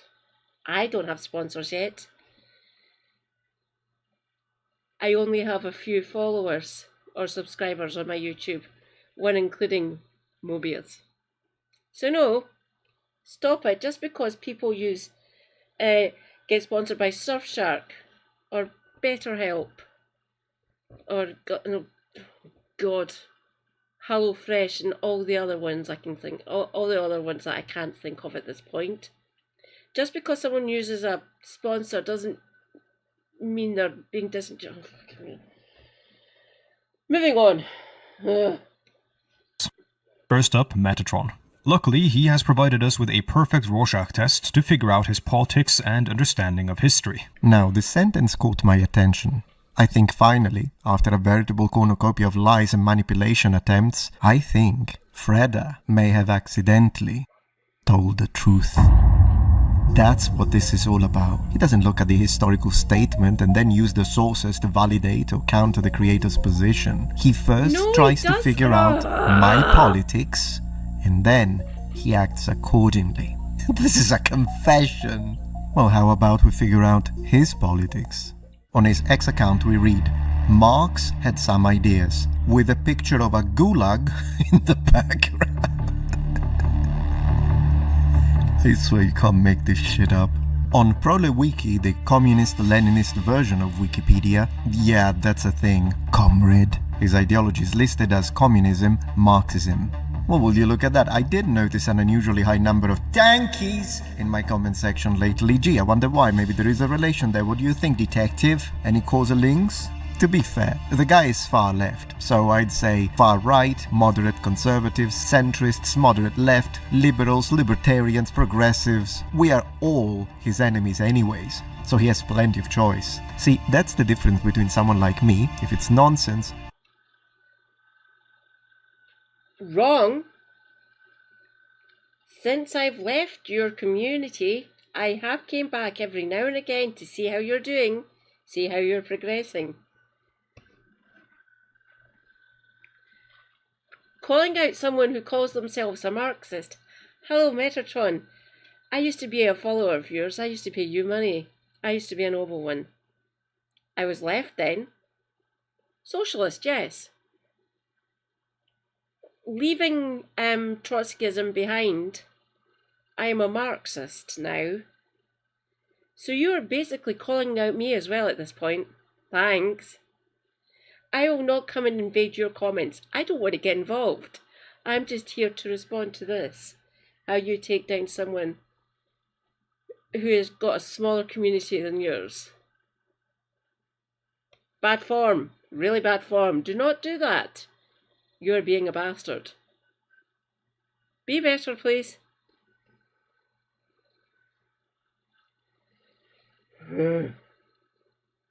I debunk it, and if it's correct, I'll say it, regardless of the political positions the person making the statements has. In other words, I first look at the info and the validity thereof on their own merit. Then, if it's relevant, I look at the politics of the creator. Also, notice this, I'm clearly intellectually honest. For him, he has never made a video to debunk someone on the left. Does that sound like unbiased academic neutrality to you? Just telling it how it is? Facts over feelings? More like Gulag over Stalin.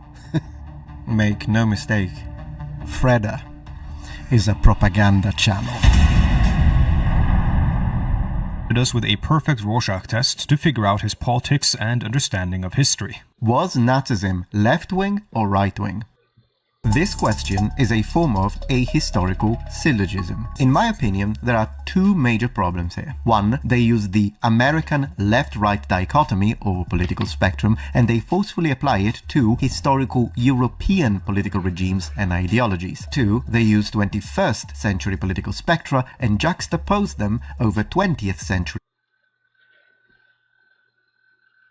You do know how dialectical materialism works, don't you, Metatron?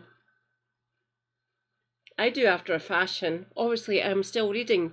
Being a Marxist or being a communist of any sort of different colour or stripe or whatever you want to call it, on the left, we all use different historical takes from either Marx or Engels or Bukharin or Lenin or even Stalin at some points. I have done this myself with other leftists, socialists, Marxists, MLs, anarchists, and even some of my former Trotskyist friends. I do still talk to the one that's left alive. He is going to be 77 on Christmas Eve. He is good. He buys me pints of Guinness. Still a trot, obviously. I do disagree with his stances on some things, obviously. Left unity is not on the horizon, at least in my lifetime, I think. You never know. Things might change. But we are a broad church. Most centrists and right-wing people mostly agree on things. The left doesn't, that's why we're not that coherent. There is left coherency, trust me, there is. I have seen it in my own life, and online, and in other communities that I am a member of. It is good to see. I do love it. Just because he doesn't have other people that he calls it. I call out leftists all the time. Broaden your scope, you absolute disingenuous bastard. Christ. I wonder if he's going to fucking find this. I am live streaming on YouTube after all. You might find it. You never know. But I think I am small enough over on YouTube that he might not. Because if he does find it, that's going to be delicious. Politics. The core of his issue in regards to this is a phenomenon called presentism, though he doesn't use that word because it's a word an actual historian would use. A word an actual historian would use. That's what's coming from you. Oh my gosh, what a sanctimonious narcissist. Freda's argument. Metatron doesn't use the word presentism. Real historians use the word presentism. Hence, Metatron is no real historian. Point the finger and mock. Let's take this at face value. Regardless of my phrasing here, my point is conceptually accurate, even if I don't use the term presentism. But you see, that doesn't matter here, because Freda wants you to believe that if you don't use a particular... No, he doesn't. He is using that term to show people what it is, and he is pointing to aspects and things that you are saying.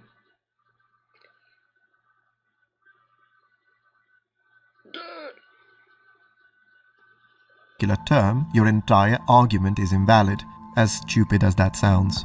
Do you see how weak of a line of argumentation this is once you actually look at it? And pardon me if I indulge, but this type of argument is not what a real historian would use. He's not even... Please define real historian. Thank you. And trying to refute the point. He's trying to establish dominance and, in his mind, intellectual superiority. It's a narcissistic cry, and it's easily identified and refuted. But I don't even need to do this. And, you know why? Here is one of many examples directly from a video posted 1 year ago, titled "Why Did I Do This to Myself?" on minute 441. And he brings forth constantly is that of presentism. I do use the word presentism all the time. It was another lie. I'm getting embarrassed for him. Instead, he calls it an ahistorical syllogism. Presentism is a complicated subject, and there's varying definitions and ways to use the term. But one use of the term is to describe the way in which the present exerts pressure on the historian's construction of the past. Anyways, let's go into the ahistorical syllogism, because in fact, it was a very apt descriptor. While it is correct that the word presentism would have also been appropriate in this case, they are not the same. I chose this word specifically in my script because I thought it fit better with the point I was trying to make, and it was useful when conducting an analysis. A syllogism is a type of logical argument that uses deductive reasoning to arrive at a conclusion based on two premises. It's a foundational concept in classic logics, especially in Aristotelian logic. Syllogisms are at the heart of deductive reasoning. If the form is valid and the premises are true, then the conclusion must also be true. However, we need to be careful because a syllogism can be logically valid but factually wrong if the premises are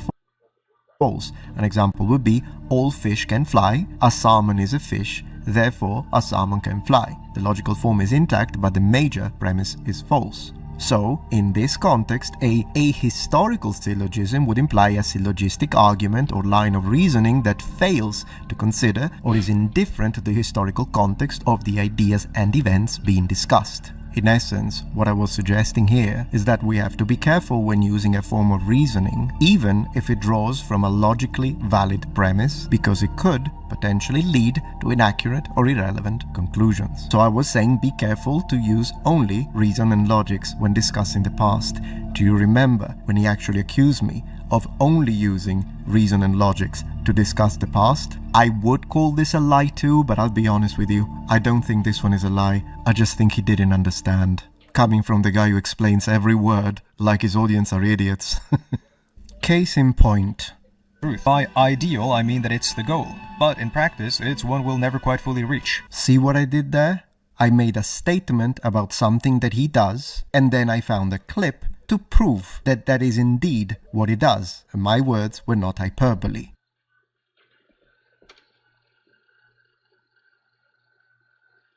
I'm pretty sure that people in Freda's community can probably call you out in that. Pretty sure. I know I can. Being a former noble one.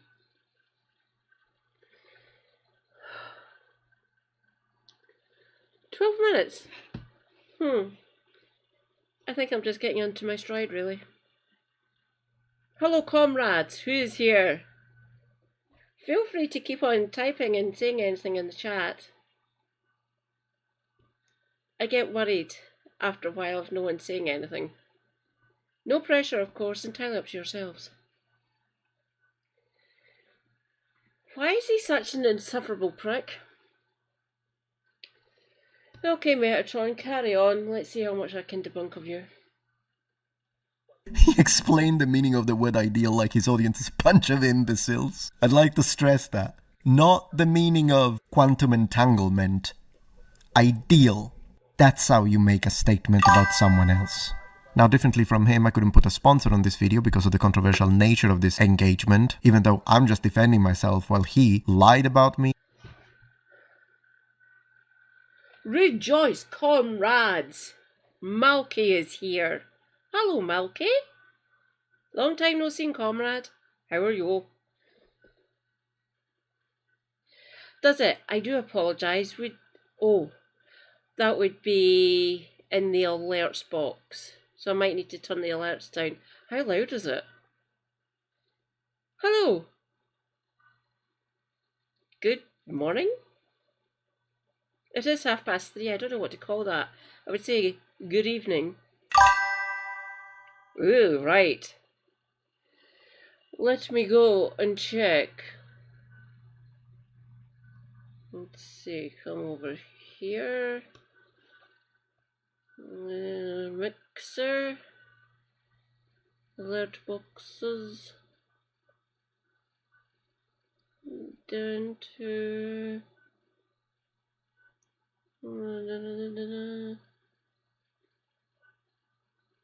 65. 65.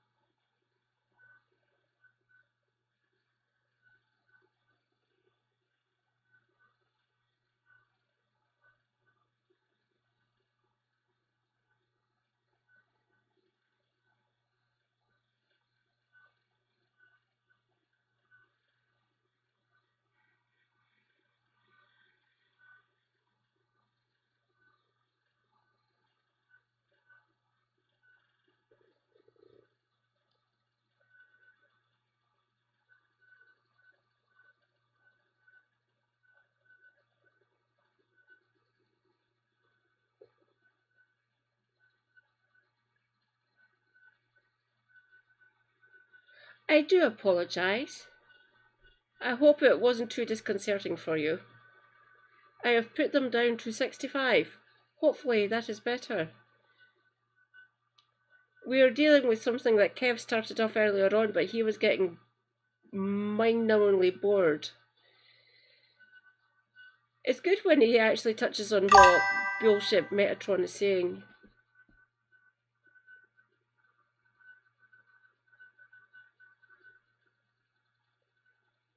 I enjoy the Discord but can't see... Oh, is it the live chat? I haven't actually set it up. Oh, Christ. Master William, give me a minute.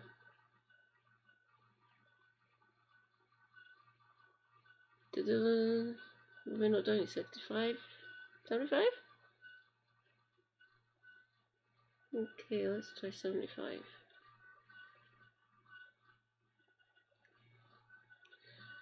The master volume is down to 75. Can you give that a go, Malky?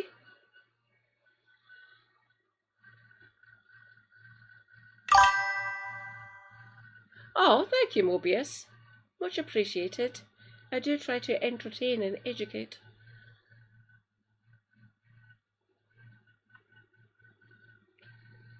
On you go, Metatron, you absolute fucking bellbees. And was financially rewarded for it. But there is one thing I can do, and that is sponsoring myself. As you know, we have created a Metatron. How much is he actually charging for it? Let me see. Give me a second, comrade.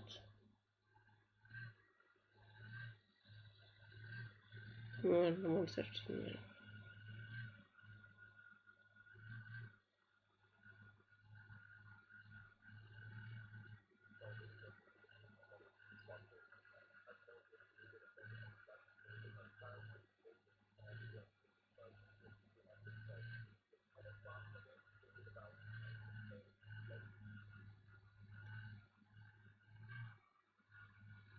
I'll just auto-rotate that so I can actually see it a bit better.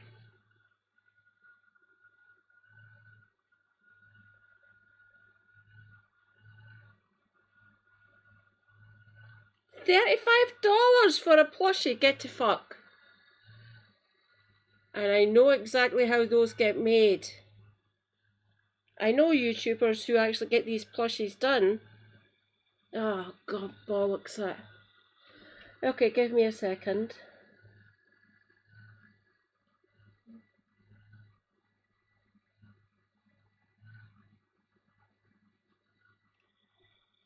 Down to 60. $30 plus I have to pay import.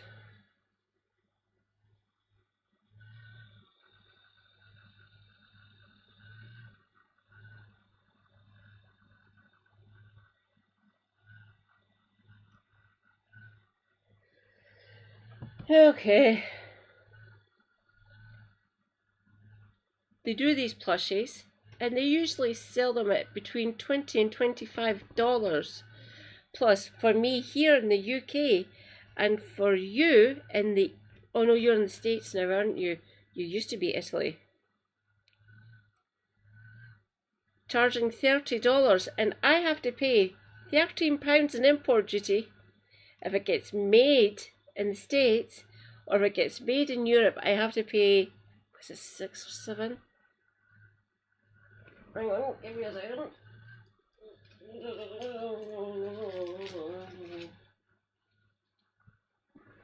I have to pay £6.71 because that's the import duty I paid on this.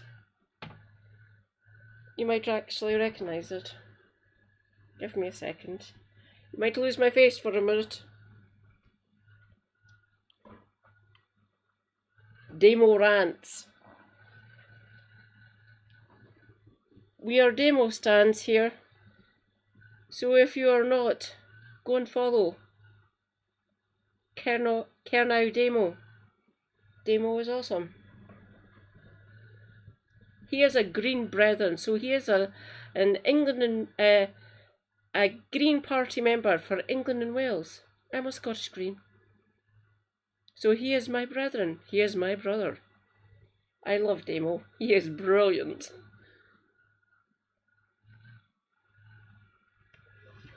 If you do like my videos, please consider getting one plushie now. Thank you so much. The issue about this complaint about history that wants to put the historian outside of the historian's context is that it essentially wishes for a history without the historian. What does this have to do with me? You're asking for an analysis of history that stands apart not just from the historian, but also from the time in which the analysis is being conducted. I what? A history that exists as an objective and true story to be simply uncovered, untainted by interpretation. For crying out loud, have the decency to use an argument that I actually make. How about that? This is impossible to accomplish. History has to fit into modern understandings of the world, and this, alongside many other things, of course, might be a point where me and Metatron fundamentally disagree. Yep, and had you been civil, dropped the I am better than thou attitude and the character assassination attempts, we could have actually engaged in this disagreement about fundamental truth in a way that would foster academic discourse. But you chose the let's make a slander hitpiece video instead. But I don't actually think so, and I'll explain why later on. To close off this point about history being a conduit between the past and the present, let me quote American historian Hasok Chan. Yeah, let's not, considering the fact that he's gonna use now a very long and boring quotation to try and refute an argument that isn't mine, therefore wasting my and you. He's not talking about you, he is talking about that historian's analysis and using it as an example. He's not talking about you specifically. You're not allowed to clip chimp him and use things out of context, which you do quite a lot actually, from the stuff that I have watched over the years. I try not to go back into your community. I don't leave any comments anymore. I used to.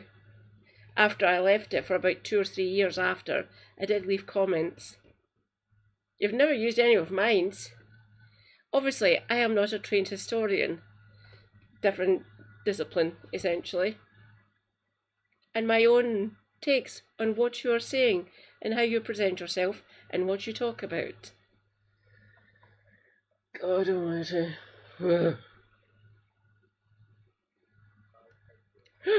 Whoops.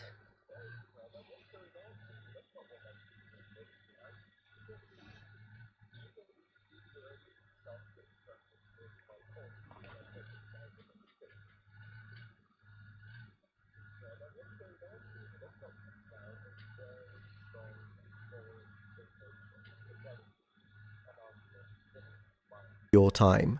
And skip ahead. Hey, Freda, what's going on here? That's not what my video looked like. Even his video editing software is trying to twist my points to an unrecognizable state.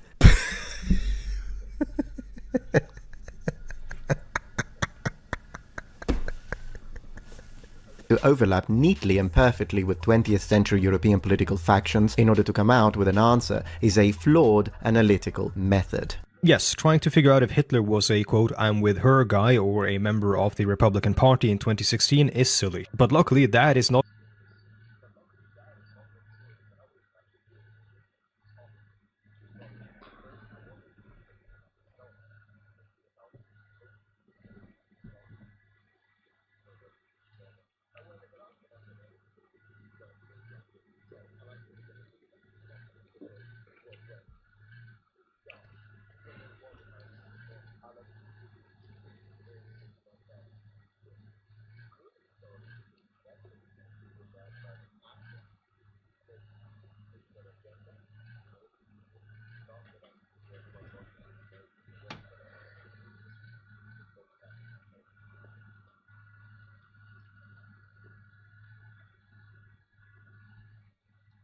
what historians and others are actually doing when they approach this topic.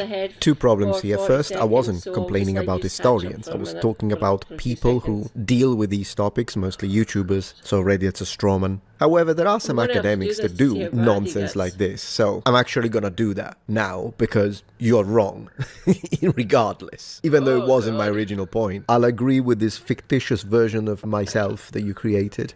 Good historians don't do that, so we can agree with that, but activists who use their degrees to push their agenda?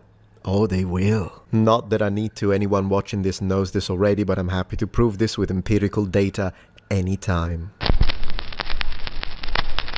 What do we do now? Well, to answer this correctly, first, we need to ensure objectivity to our analysis. These guys very often present themselves as, quote, rational skeptics who are just presenting the objective facts. This is not how you make a response video, Freda. You don't just say how other people present themselves, you prove it with clips. I swear, this thing you do when you put words into people's mouths they have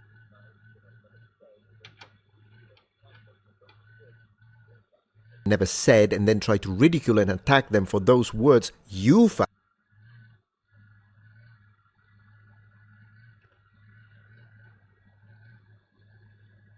Help? As an untrained amateur historian, I read things, I take my own interpretations, I give my side, what I feel, what I believe, from what I have read. Historians analyse it at great length. It is their job after all. I try to give my own take about what I have read. You actually have a degree in language and linguistics.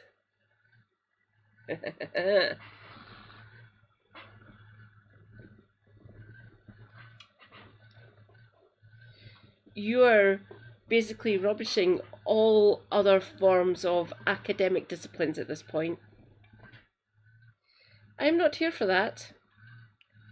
You're rubbishing great swaths of the scientific and philosophical and academic disciplines, saying that.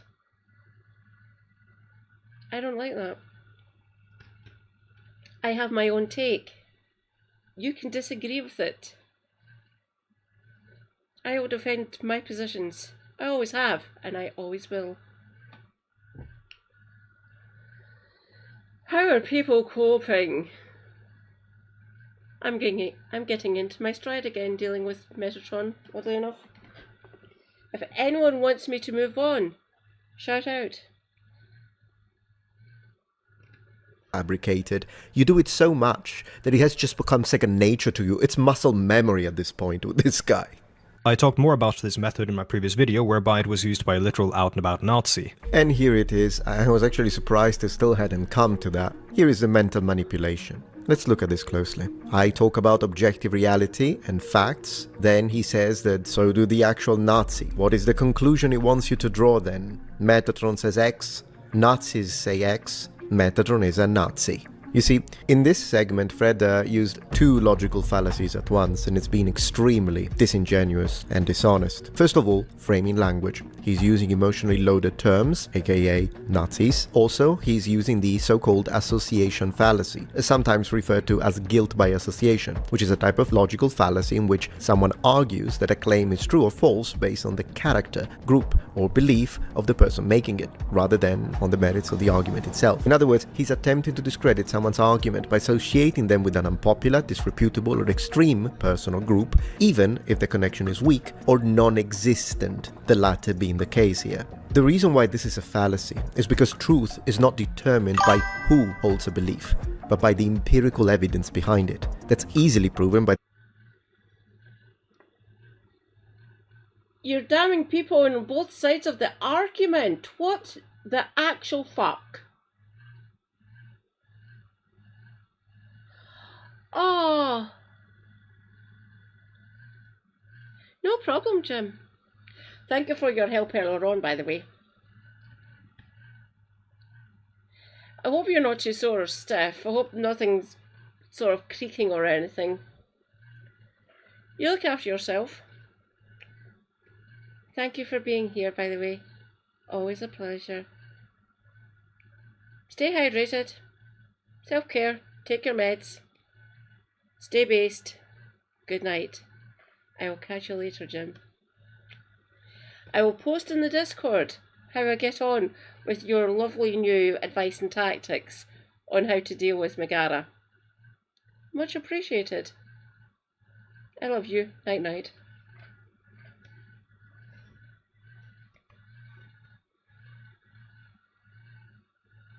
The obvious fact that even morally corrupt individuals can be correct about some things. Hence, even if we were in the presence of a real tether between whatever kind of logical or methodological framing I was using with the Nazis, once again, an association that isn't true, but even if it were, yeah, we get that. Christ, he likes droning on, I forget that. He is not calling you a Nazi, he is saying you're using the same tactics that the Nazis do. I'm not calling you a Nazi. I'm calling you a disingenuous bastard. Plus, you called him sanctimonious earlier on, and you think you're not? Really? That's a bit of a reach.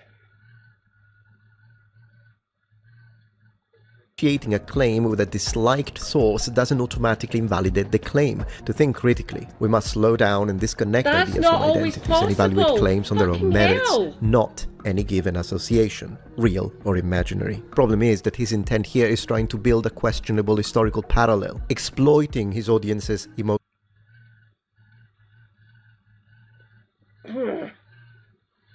Oh, God. You do realise you're tarring more than just Freda, by the way, and it's not good, it's not fair, it's not correct. Oh, God.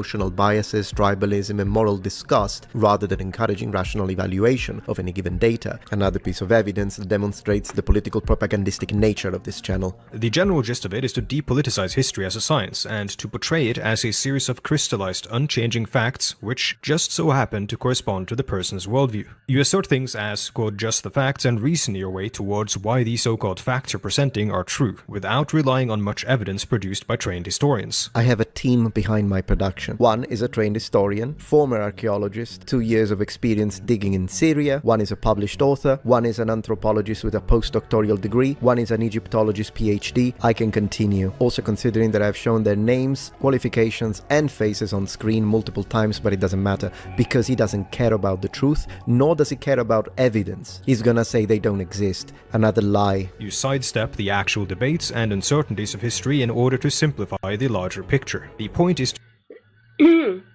You seem to be forgetting, Metatron, that you actually hired these people. You are essentially their boss. Oh, crap.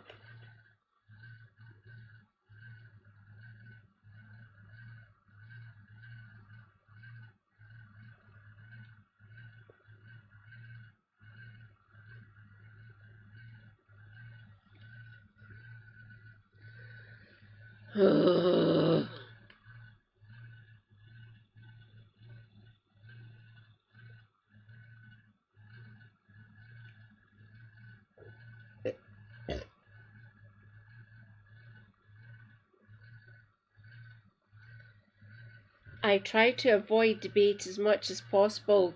This might be irrational for me to respond to this. You attacking Freda. No.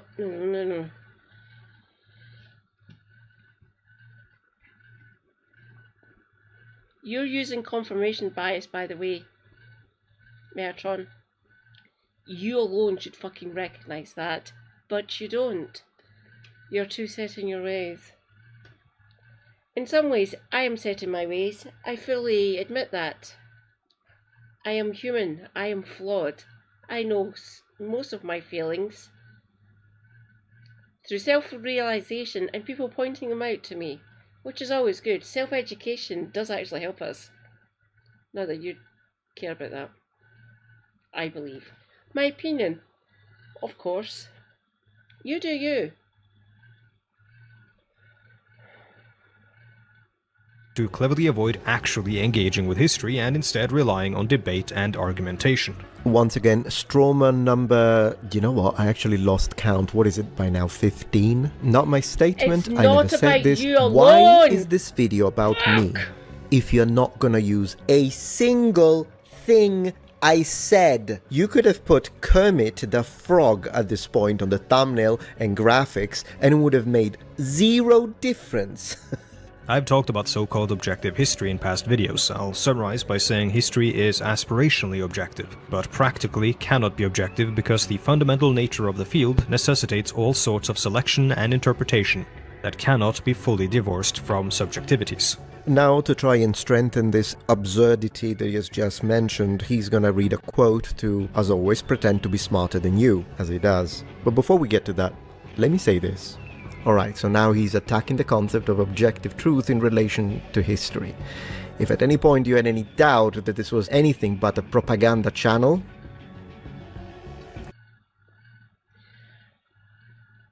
I'm done. No more. Go away, Metatron. You're a wanker. Hello number ones, welcome back to my channel. This is the Metatron speaking and welcome to part 2 of this fantastic odyssey. And if you don't know what I'm on about, yesterday I posted a video which was a response video to the channel Leonidas Sparta on the topic of cavalry usage during the Bronze Age. That would be part 1, you'll find a link in the description. On that video, in order to establish the idea of historical Bronze Age corps of cavalry specifically used tactically by the Trojans and the Hittites, I went into a deep dive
The very first thing you should do when evaluating someone's analysis of history is to look at their sources. This is a bit problematic with what Voltaire since he doesn't do proper source citation. In fact, he didn't list a bibliography until just now with this video, and that's only because I raised a big stink about it. One time, there is a communist YouTuber who criticized me and made a lengthy video doing so, and I wrote down all the criticisms he made of me, such as, this guy does no research, he just says what's on his mind, he's just speaking off the cuff, he's a narcissist.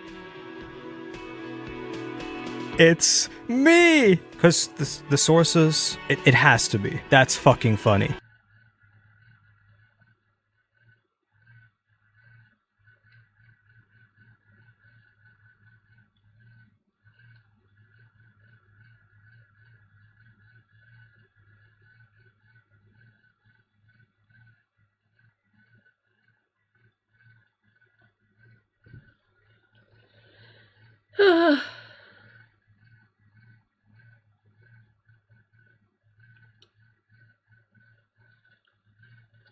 Let us decompress for a minute. Oh god, I'm still on Metatron's page. Fucking hell. Go away, Metatron, you absolute stain.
Okay, let's see if this works.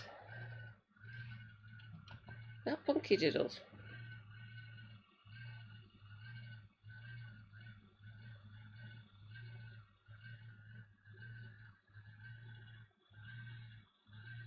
I find it.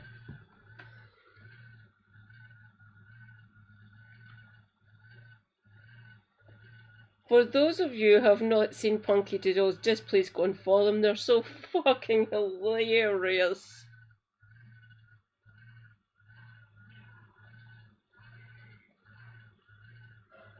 I cast Tiny Hat. I cast Helicopter Beard. Oh, the Aztecs only. I cast Tiny Hat.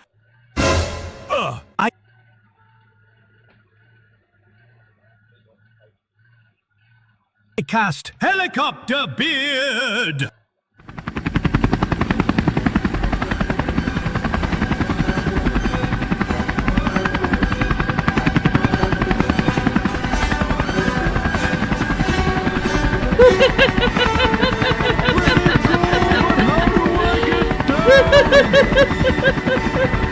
I cast Tiny Hat. I cast Helicopter Beard. Oh, the Aztecs only had simple weapons like clubs. This is a muckwhip. Wait.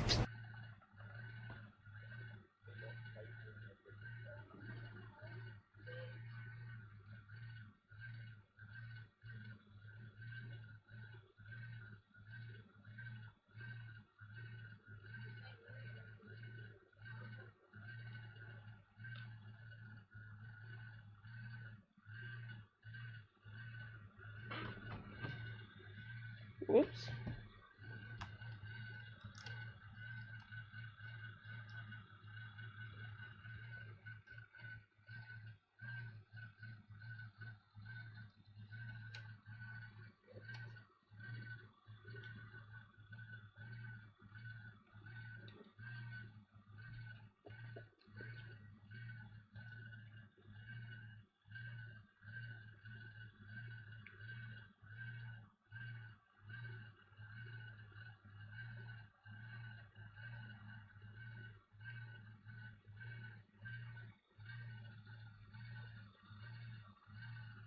They're saying Larry Ellison just became the most powerful man in America because of Daddy's little boy. This is Larry Ellison's son, David. He owns Skydance Media, the company that just merged with Paramount.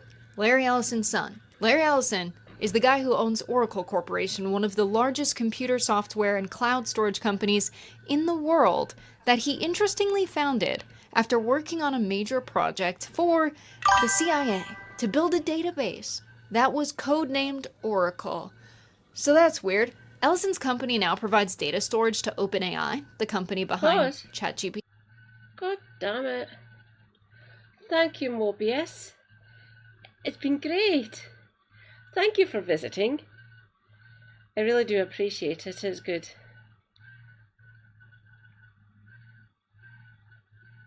No problem. Thank you for being here. Stay hydrated. Self-care. Take your meds. Motherfucker. Stay based. Catch you later. Fucker.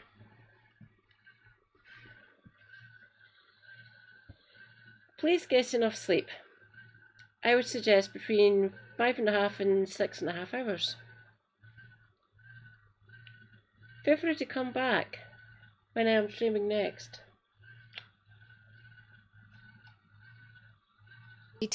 Oracle has a $500 billion partnered investment with OpenAI and SoftBank Group Corporation in 10 gigawatts of AI infrastructure in the United States over the next 4 years. So if we ask ChatGPT a question, the answer is very likely produced using data stored in Larry Ellison's company's database. In that cloud is data about everything. So Larry Ellison's becoming the AI data guy. He's a big tech billionaire who not only has a ton of power because of his own companies and investments, he has sway now through his sons too. David Ellison was meeting with the Trump administration to negotiate the huge merger between his company Skydance and Paramount, which also owns CBS. And no, South Park isn't the only show being affected. Notably, Stephen Colbert's show was canceled amidst the negotiations. This is all just going away. The FCC voted in late July to approve Paramount's $8.4 billion merger with Skydance Media and transfer all 28 CBS television station licenses to Larry Ellison and his family, because even if David Ellison is Paramount's new chairman and CEO, it's his dad who's footing the bill, alongside the private equity company Redbird. And it's dad who has Trump's ear too. Also, as part of this agreement, David Ellison pledged to abandon all diversity, equity, and inclusion programs at Paramount. This is just a ton of power to be in one family, and it puts Larry Ellison in the growing ranks of billionaire big tech execs who own major media companies, while Trump cuts funding for public broadcasting. But I'm sure nothing's going to go wrong giving more power to the guy who once said citizens will be on their best behavior because we're constantly recording and reporting everything that's going on.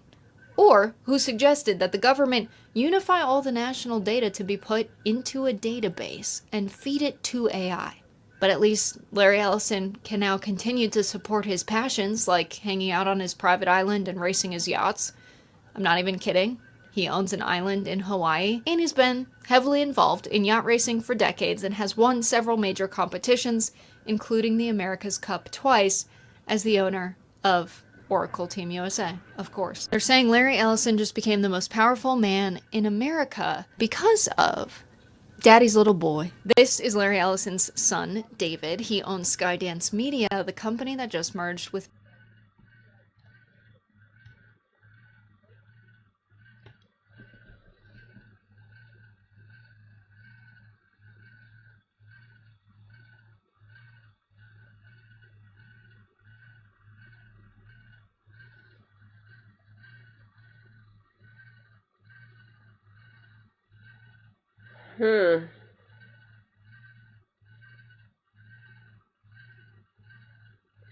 Oh, that's what I can show you. If you're not, oh no, God, I'm gonna have to come out, then go back. Minimize you.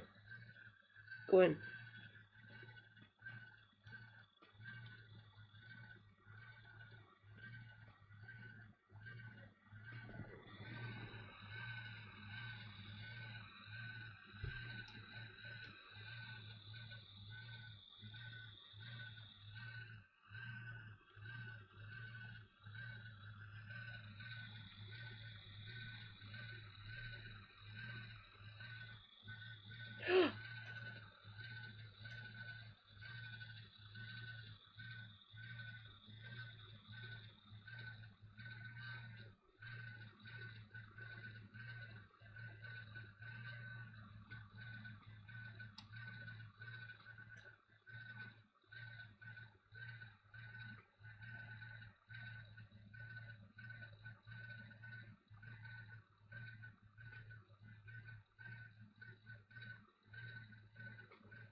actually read these out. I completely forgot about these ones. The first 3 words are all in caps.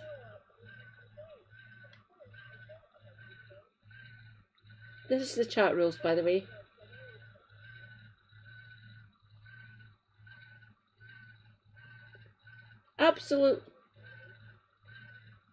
Absolutely no classism.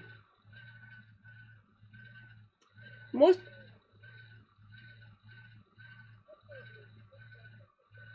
of us in here are flavour of some leftism.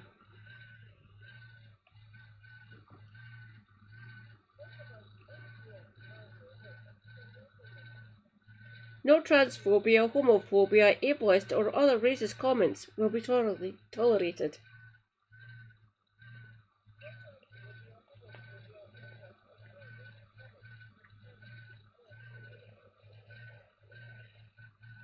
No crude or abusive language towards streamer or chatters.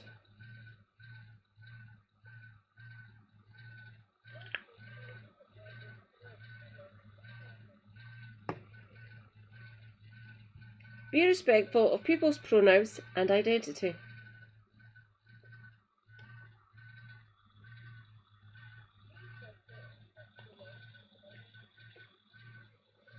Please ask before promoting your channel. I like to check who is asking for use of my space.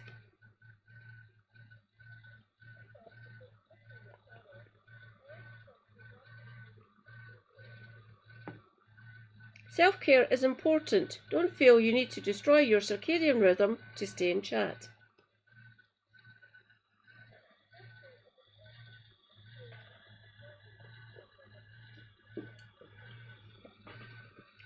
I am health adjacent, so if you need a generalised health answer, I might be helpful, but do not stalk your state.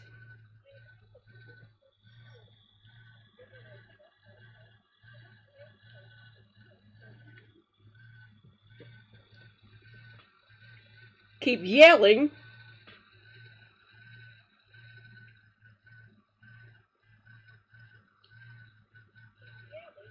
To minimum. We all get mad at politicians and pundits, but it does get annoying.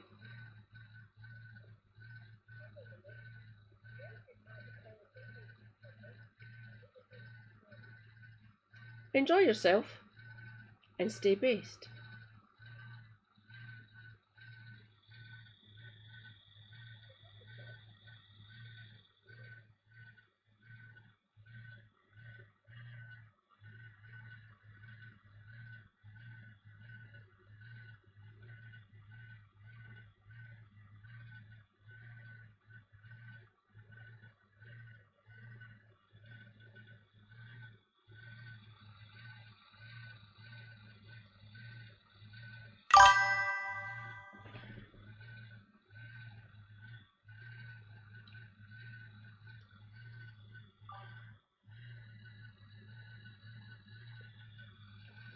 Now, I will go and show you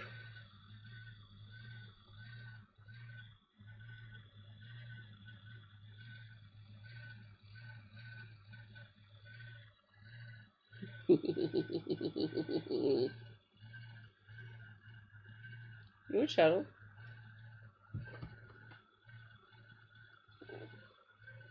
Nope, wrong one. Playlists. Okay.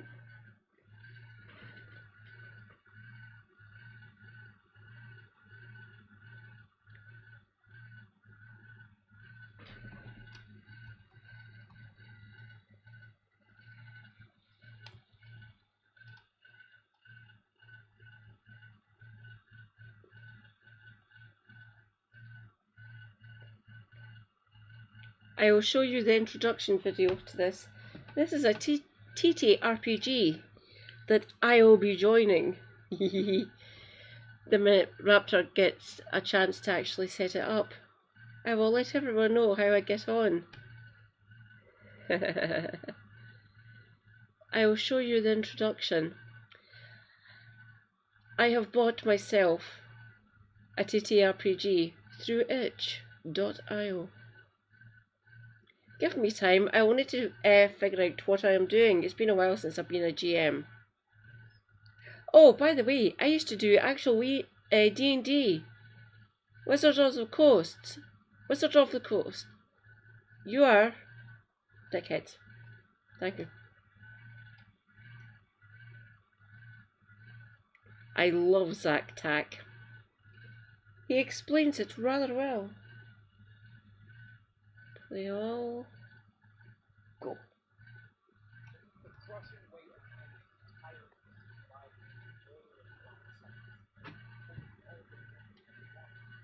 Beneath the crushing weight of humanity's entire existence lies a roiling black psychic sea, holding all of the memories, wants, needs, desires of all of human existence combined. Most don't notice this, it going by passively in the background behind what we consider reality. But there are occasionally those sensitive to it, those that can interact with it a bit more, seeing things that they claim as ghosts, spirits, auras. What's worrying is there are things in that sea. The great stain left by humanity, sins. Not just wants or actions, but an entity that has formed from a traumatic event from a psychically capable individual, that if it's allowed to grow will eat flesh in space, killing thousands. And it's the job of Cain and its exorcists, psychically capable individuals trained to kill these sins, until the stain is wiped away. Hi, hello, and welcome to Cain, a tabletop RPG where you play the most bombastic of exorcisms. Or in another sense, just take these three things together, throw them in a bucket, and shake it around a bit. But yes, another creation of Tom Bloom, the author of Kill 6 Billion Demons, and the creator of Magna Gothica, Malagast. But outside of that very fanciful intro, basically summarizing one of the first pages, yes! Sins are a physical thing, great psychic sea, you play a psychic exorcist. All under the ominous, omnipresent, extra-governmental organization Cain. A killer symbol, by the way. Now, as per usual, onto the history of the setting, or what brief bit we get. Now, the setting is the usual bits like World of Darkness where, hey, it's our world, or at least something adjacent modern. The big focus on the world building of this is within Cain itself, the whole organization. On to what you play first, you play as an exorcist. Someone usually picked up during adolescence when their sin seed forms and their psychic manifestations begin. Now, the sin seed is a physical thing that denotes that you have grace. Grace being the thing that allows you to actually see everything, interact with all of this. Partly why graceless individuals or the mass of humanity can't see sins. But during adolescence, a sin seed can form, taking the physical shape of an angelic, maybe devil figure, looks like it's something in a fetal position in any case, either in your brain or occasionally in the heart, which the heart one just makes no sense. You have an angel demonic figure in your head. It's really cool. But Cain finds you, picks you up, trains you up, and you are now an exorcist. And in their words, working off your stain. By going out on hunts to execute sins, with a early 40% survival rate for first-time exorcists, that's not a good percentage. And to further clarify, you are not necessarily in charge of Cain or a full part of Cain. You are a tool under Cain. Even within the organization's eyes, exorcists are not human, deemed under the Concord of Worms in 1720. That's, briefly touch that. But taken from adolescence, brought into this organization, trained to be a killer, and likely gonna die as an expendable. Ah, it's great. It's just a good feeling. You're not just trained to hold back these psychic manifestations so you don't make sin, you're trained to use them and focus them into 12 blasphemies. You're equivalent to like a class, almost. Which we'll be touching on those later. But to the organization that takes, houses, trains, and kinda sends to their death, executioners, Cain. Now, the history of Cain begins with a series of hermetic orders roughly around the 1600s that were combined into the first naming of the organization, Cain. Primarily founded around using exorcists to kill these sins and keep it all under control. Less in the idea of some kind of balance and more just kill sins. We're not here for a long-term solution to any of this, we're just here to kill when a problem comes up. But as the centuries continue on, the original foundings have been forgotten by the rest of everyone, but still vaguely known by higher-ups, again, similar to other just mysterious extra-governmental organizations enter here. I mean, they get their funding from somewhere. But going from those hermetic orders to now having an orbital space station called Seraph, with a system for rods from God attached to it, Cain's come a long way. So in the modern time, it's divided into 4 different sections, each of these departments kind of questioning or wondering about the other, with multiple secrets hidden between them. Ah, god damn it. I will actually give you my scene. I will be back. Please be with me.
I am back.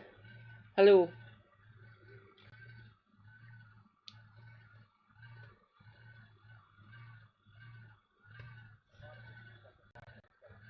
It's not truly top-down. There's a lot of different separate projects going on and secret agendas and investigations. At least they all agree, mostly, that their goal is to wipe away the stain. It's just the process they go about it. So firstly, at the top, we have Authority. Now, Authority is the smallest out of the 4, only being made up by 8 members.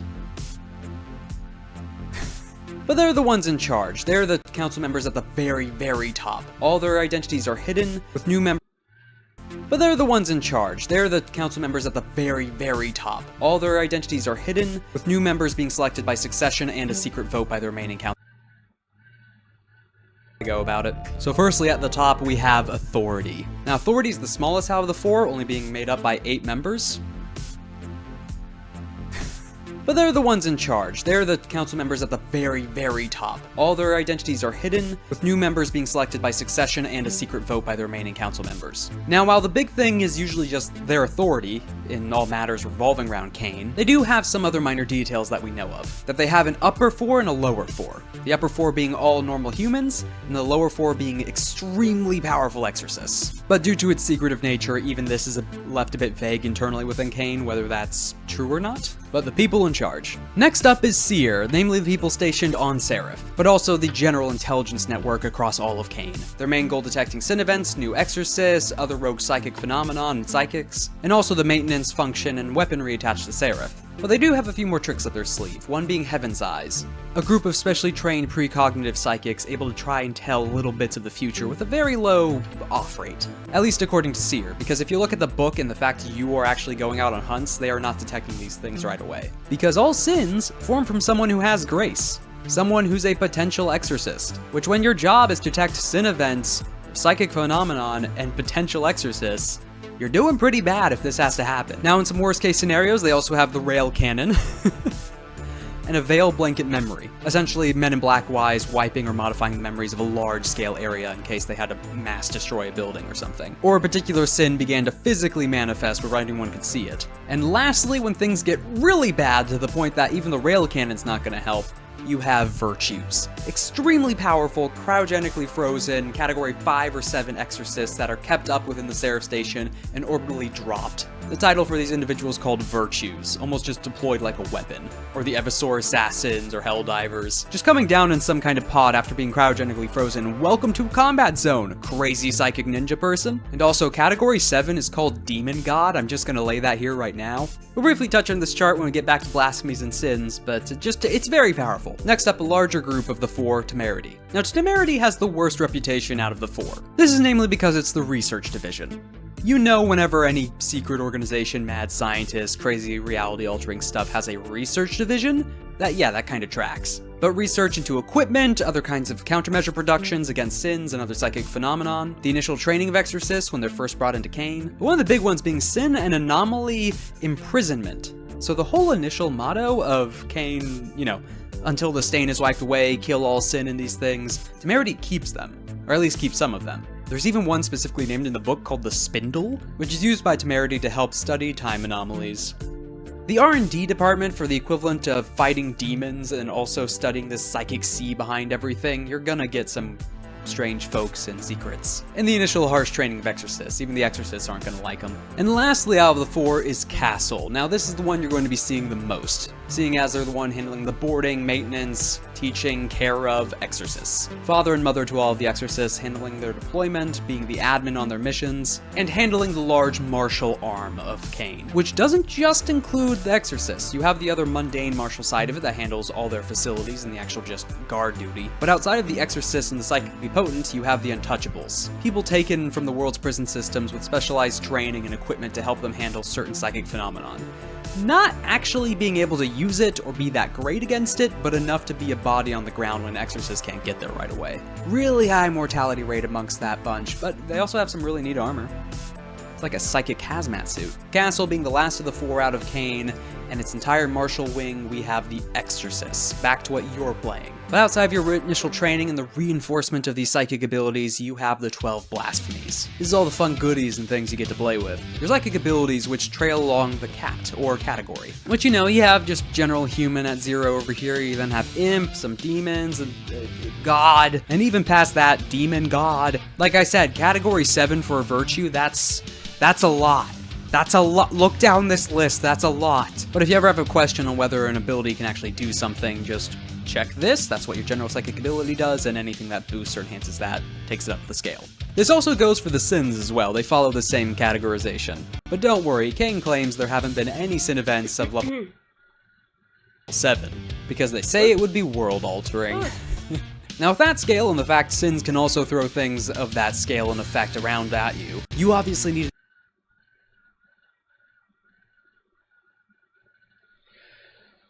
I will let everyone know, but me and Komikaya are the first two. I was the first one who nominated myself for the next run on Kane, or the next game on Kane to Raptor. I will let you know. I'll let you all know how I do. Dear God, save me now. This game looks like so much fun. But before anyone starts, I will never get into 40k. I do not have the money for it. And plus, I do like to have some hope in my life, and there is no fucking hope in 40k. None whatsoever. Don't get me wrong, I know people have fun. I know they do. I have talked to them. They are crazy motherfuckers who enjoy 40k, and they can afford to spend the money on it. I don't. I do have some disposable cash available to me at certain points during the month.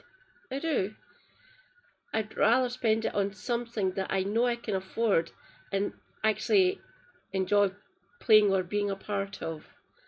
40k sounds like drudgery to me in some cases. And downright hellscape-ish, because basically some flavour of rightist or Nazi.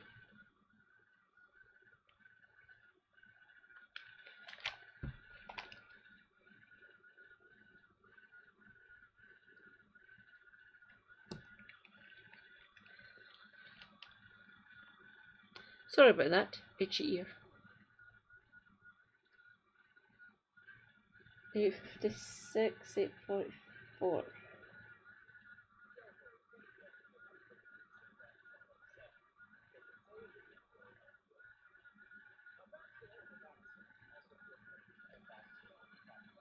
to do something back to them as well. In being able to handle all of that damage, we have tension. So this is the tank. This is the psychic barriers, the force field, but also using the force field as like a hard light blade. One of their passive ability is taking enough damage to where you would go down or take an injury and just saying nuh-uh, and going back to 1 stress. Ardents, we're talking about psychics here, but this is fireball.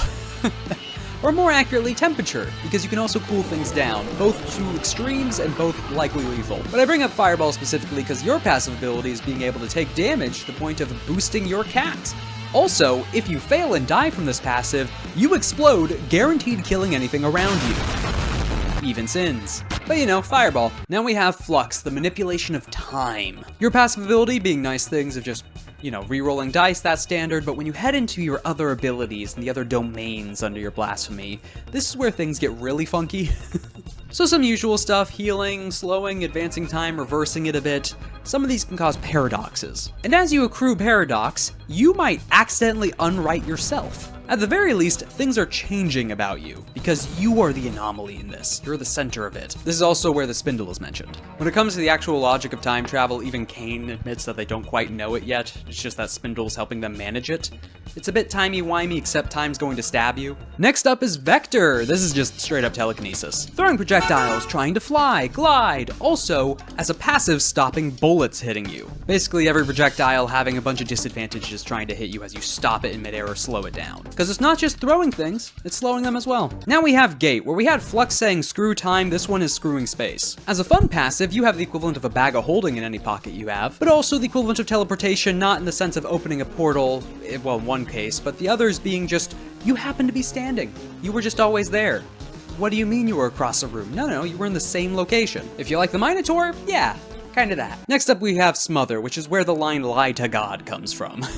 Because your whole shtick is censoring reality, or numbing it. Able to remove the weight from something, allowing them to fly or be pushed around, or bringing heavy objects down to the equivalent of 1 pound. Or in some cases, just entirely removing something's recollection from all the psychic see, even yourself. So you're looking at a door, if you infect it with a certain ability, no one can recognize it's there, or that it's a door, or that it's something. They just see a vague thing that hurts to look at. Now your passive is quite simple, similar to Ardent's, it just boosts your cat and the effectiveness of all of these.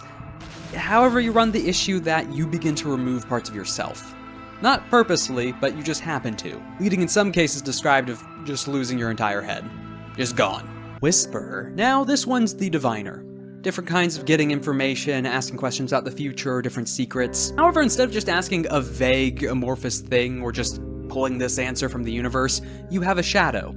A psychic manifestation that only you can see and interact with. You can always ask your shadow these questions, it knows the future. It's just that it hurts whenever you don't use one of your abilities. Also, no other psychic individuals can detect your shadow. It's only to the person who has it. It is something other than what sins are. It's a shadow. Now we have Edit. This one, similar to Smother, instead of just censoring things, you're adding or changing. Your passive being almost a consistent shape change. However, you always look vaguely familiar or related to other forms. But fun things similar to disguises, changing your form, sharing this to other people, and also just replacing where an object is standing. You needed a weapon at this time? Well, a weapon just happened to be there, and it's not quite right, but it's there. Changing reality, just tweaking it a bit. We then move on to Bind, which is one of the few blasphemies Kain actually treats as a blasphemy. Because your passive is you have a small sin with you, one that's bound to you. A lot of your abilities revolve around buffing it, making it do certain abilities, but it's also just a small familiar. But you can imagine with the organization whose motto is until the stain is wiped away,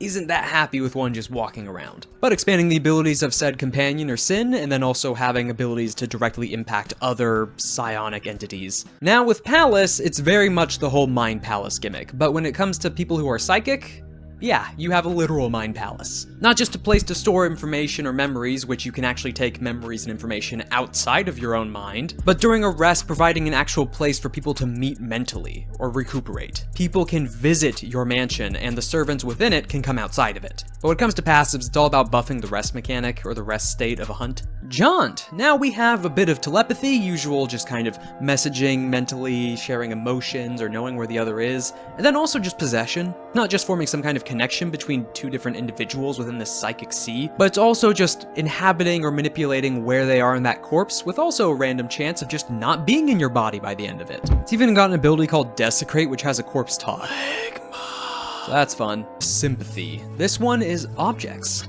Not just in the sense of buffing an object or making it the equivalent of a magic item, though that's kind of it. It comes down to the weight that humanity puts on objects, the memories and feelings associated with them, and also the ones you don't really think about. How a door is acting as the center of a threshold to everything, to the point that you can just ask it to remain closed or will it so. Or the use of objects just working out in your favor, and your passive being just rolling at the start of a hunt and seeing what object works, providing extra dice when using said object. You could have something useful like a weapon, shoes for running or moving around, and then you also just have a coffee mug. You do also have some other mundane abilities you can do when you level up called agendas, but when it comes to the main psychic powers and things you're going to be attacking with, that's the blasphemies. But now on to what you're fighting with these blasphemies. These things that you actually need to kill with such psychic power, these grand extremes, possession, tossing someone's corpse out, making a mind palace a physical place, fighting sins. Now, sin itself manifests from an individual who could be an exorcist or someone with grace, usually one left undetected from seer, and that begins to spontaneously form after a traumatic event. This doesn't need to be a burst of an event or just everything bad happening at one time, but it can be a slow build up to an eventual snap, where instead of just a breakdown, it's actually just a psychic veil rupture and something forms. Now, while they can take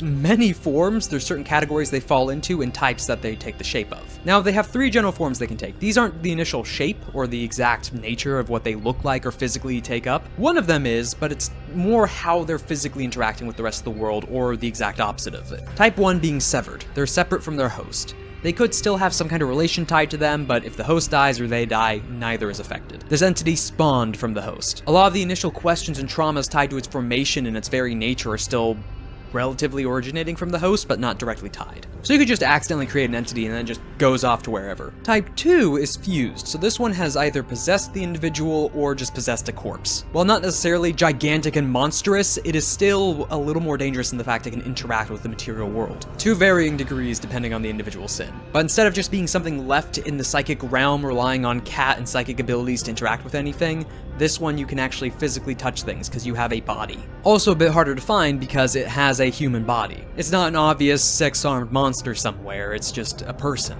Or at least looks like a person, it is nothing like a person. And the third form they can take is bound. Now this one is quite dangerous, so it's an inversion of the previous two systems. So you have entirely separate, they don't care to each other, you have the demon has overtaken the host, and now you have the host overtaking the sin. Not a demon, a sin, but yes, this is a person, an individual, a human, someone with grace, a binder, but Cain says they don't exist, controlling and directly connected to a sin. They are the dominant individual in that relation. They are not at the whims of its own corruption and the eating of flesh and space. They are controlling that consumption. The rarest of the bunch, and also one of the most dangerous, because you have someone that's not bound to the initial just instincts of a sin. While these more describe their relations to other individuals, their hosts, and how they can interact with the physical world, they can take whatever shape, especially if they're not the ones possessing, but just giant monster, something incomprehensible, a bit more animalistic, or also similar human-like. But all of them filter down into 6 types. The ones that form their palaces, the ones that have time to fester and become something and begin to manifest properly. And of these types, first we have Ogre. Now this one is despair and brute strength. It is a heavy, lumbering being. That also makes you feel that despair.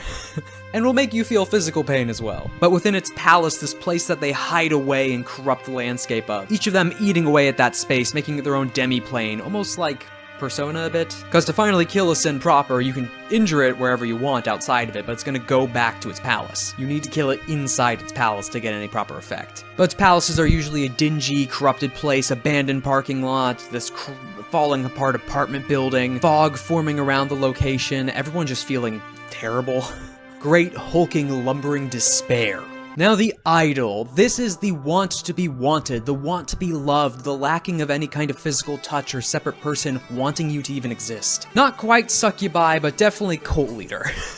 Most of its abilities being around influencing separate agents and different groups outside of their own domain and individuals under them. So calling the authorities on you as one of their own abilities, or their palace being a place of influence, a fancy mansion, a place where the people at the center of all attention meet, as well as making you screw up. So the enchanter-esque, the not quite succubus and just you're obsessed and loving me, but more that drive. A feeling of wanting to give up from the ogre previously. With the idol, it's bursts of emotions, wants, needs, desires. But no, mechanically, most of the time you're going to be fighting and killing the various cultists it has underneath it. Next is the Hound, which is pretty obvious. This one is born of vengeance. Revenge on a want for justice. This isn't just pure anger, this is wanting to get something back, an eye for an eye. This one also commonly crops up from post-mortem individuals. They can still come from people who are alive, but that great sense of life being stolen from you, taken away unjustly, that can greatly form a Hound. And where the previous two have a lot of things messing with your emotions, your want to continue, or throwing cultist bodies at you,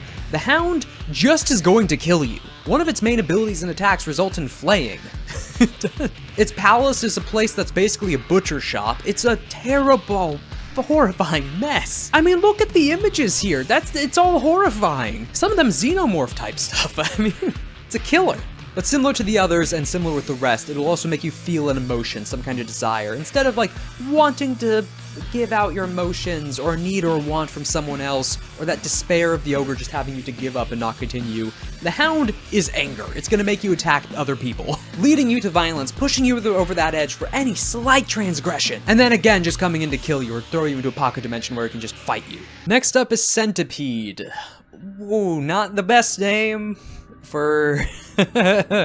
Now, Centipede is the escapism through imagined death. So you fantasizing about a post-apocalypse or a zombie apocalypse or some kind of disease outbreak and what you'd do. Separating itself from the ogre, which is just despair in general, and this is more just the want for escape, but as a result of just death. The destruction of the current system. That you can't exist outside of it, that you're not getting want, love, or attention inside of it, that it's just gone. And thus, it takes the form of that, an infestation, a corruption. Similar to the cultist one with the idol, you have the equivalent of zombies or infested. And a lot of other abilities to further infest you. It's an actual, almost disease, infection, infestation, all of these things combined to form its own apocalypse. And also, it takes the form of a giant centipede. That's already not nice. We then move on to the toad. Now, this is the want of wealth. Not necessarily in the sense of the idol or this obsession pursuing it or going for it. Again, all of these originate from a trauma, an absence. The ogre and centipede, a lack of hope. The hound, a lack of justice. The idol, a lack of love. And when it comes to the toad, it's a lack of wealth. Not in the sense of just hoarding it in this mass quantity, but debt. Suffering, starvation, homelessness, pressure of bills, a house foreclosed on, a business failing, going bankrupt. These are the events that a toad forms around. And again, similar to the idol, it's giving you all of those things and more. With wealth, it has a Midas touch. It's one of the ways it can kill you. Its palace, a place of grand luxury, fine hoarding of all its wealth and goals, banks, hotels, mansions. One of its abilities as well is just spitting back up things it's taken or things that it's summoned or conjured, giving you further emotions and drives of greed. It's also described as the most confrontational or the most pompous, even when it comes to exorcists. Like where all the others, or the hound might be animalistic but directly going after you, the idol hiding behind all their cultists, maybe wanting your attention, Toad is actively gloating at you, the whole villain monologue. Out of all these, which are really sad or terrifying, the Toad seems the most fun. I mean, look at this picture.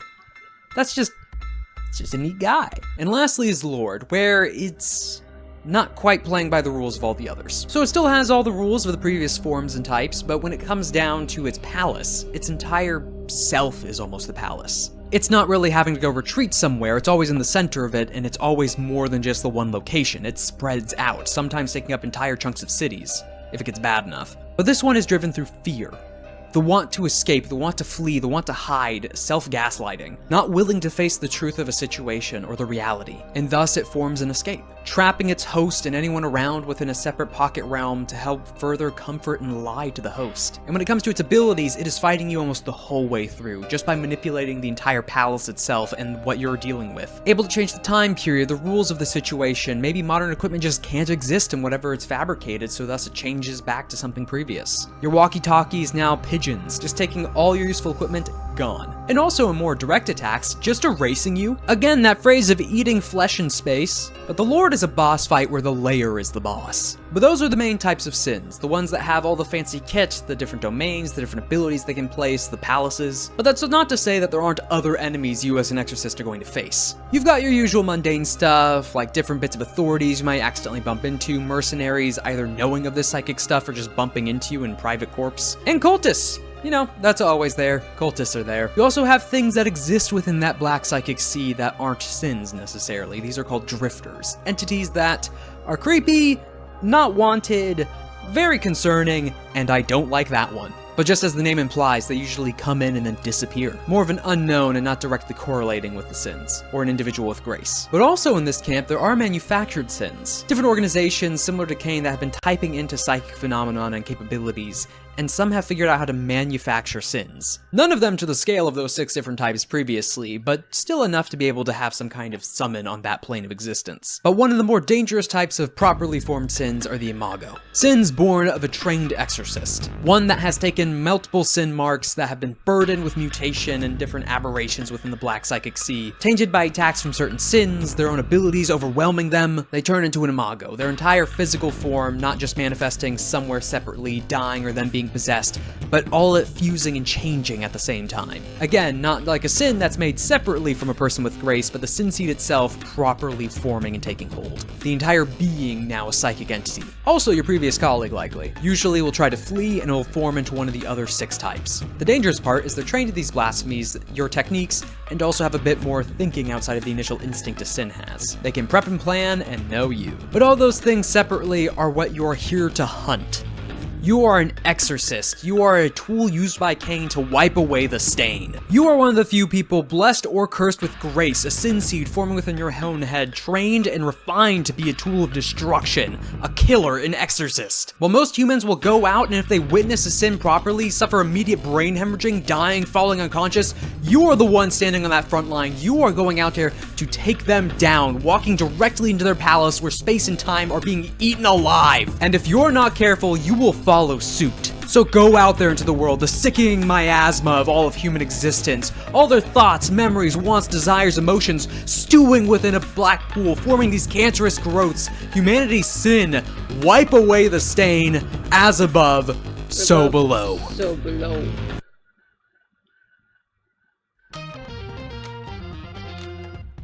Thank you for watching the video, It's going to be so much fun. Man. So about 30 minutes of footage just lost all its edited audio through file corruption, so this had to be re-recorded. But yes, Cain, and if things are okay, might also talk a bit further on the sins individually, giving them a little more breathing room. So, you know, kill sin, lie to God. Honestly, that line, reading through this initially, like, it had already begun to pick me up with the art from Magna Gothica as well, and then just that line and the abilities described around it and the whole, that's when it finally clicked for me. It just clicked. But once again, thank you for watching, a thank you to my patrons, and have a nice day.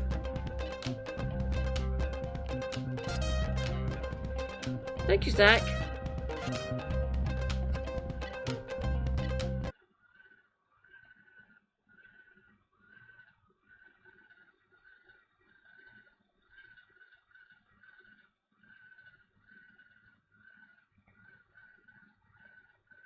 Oh, someone else has went live.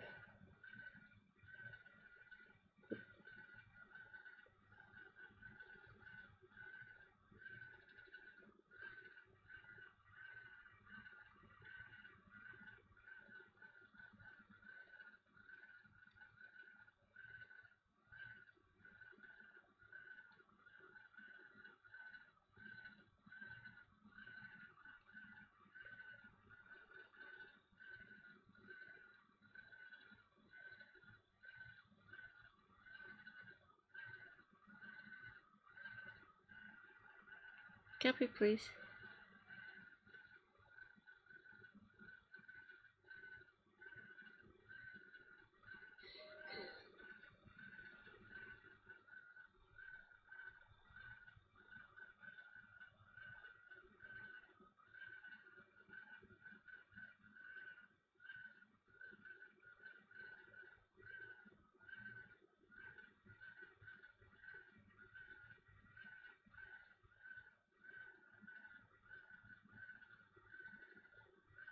But yes, I would assume that they have a similar bone structure and a similar muscular structure.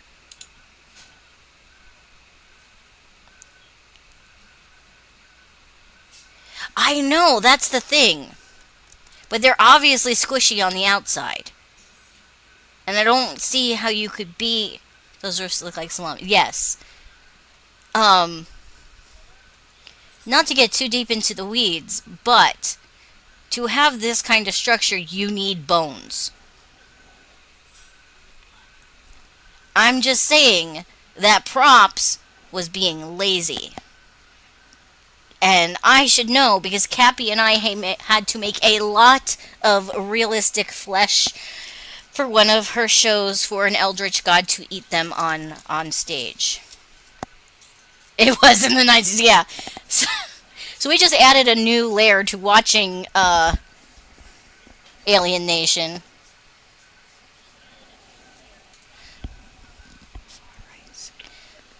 This one right here, like,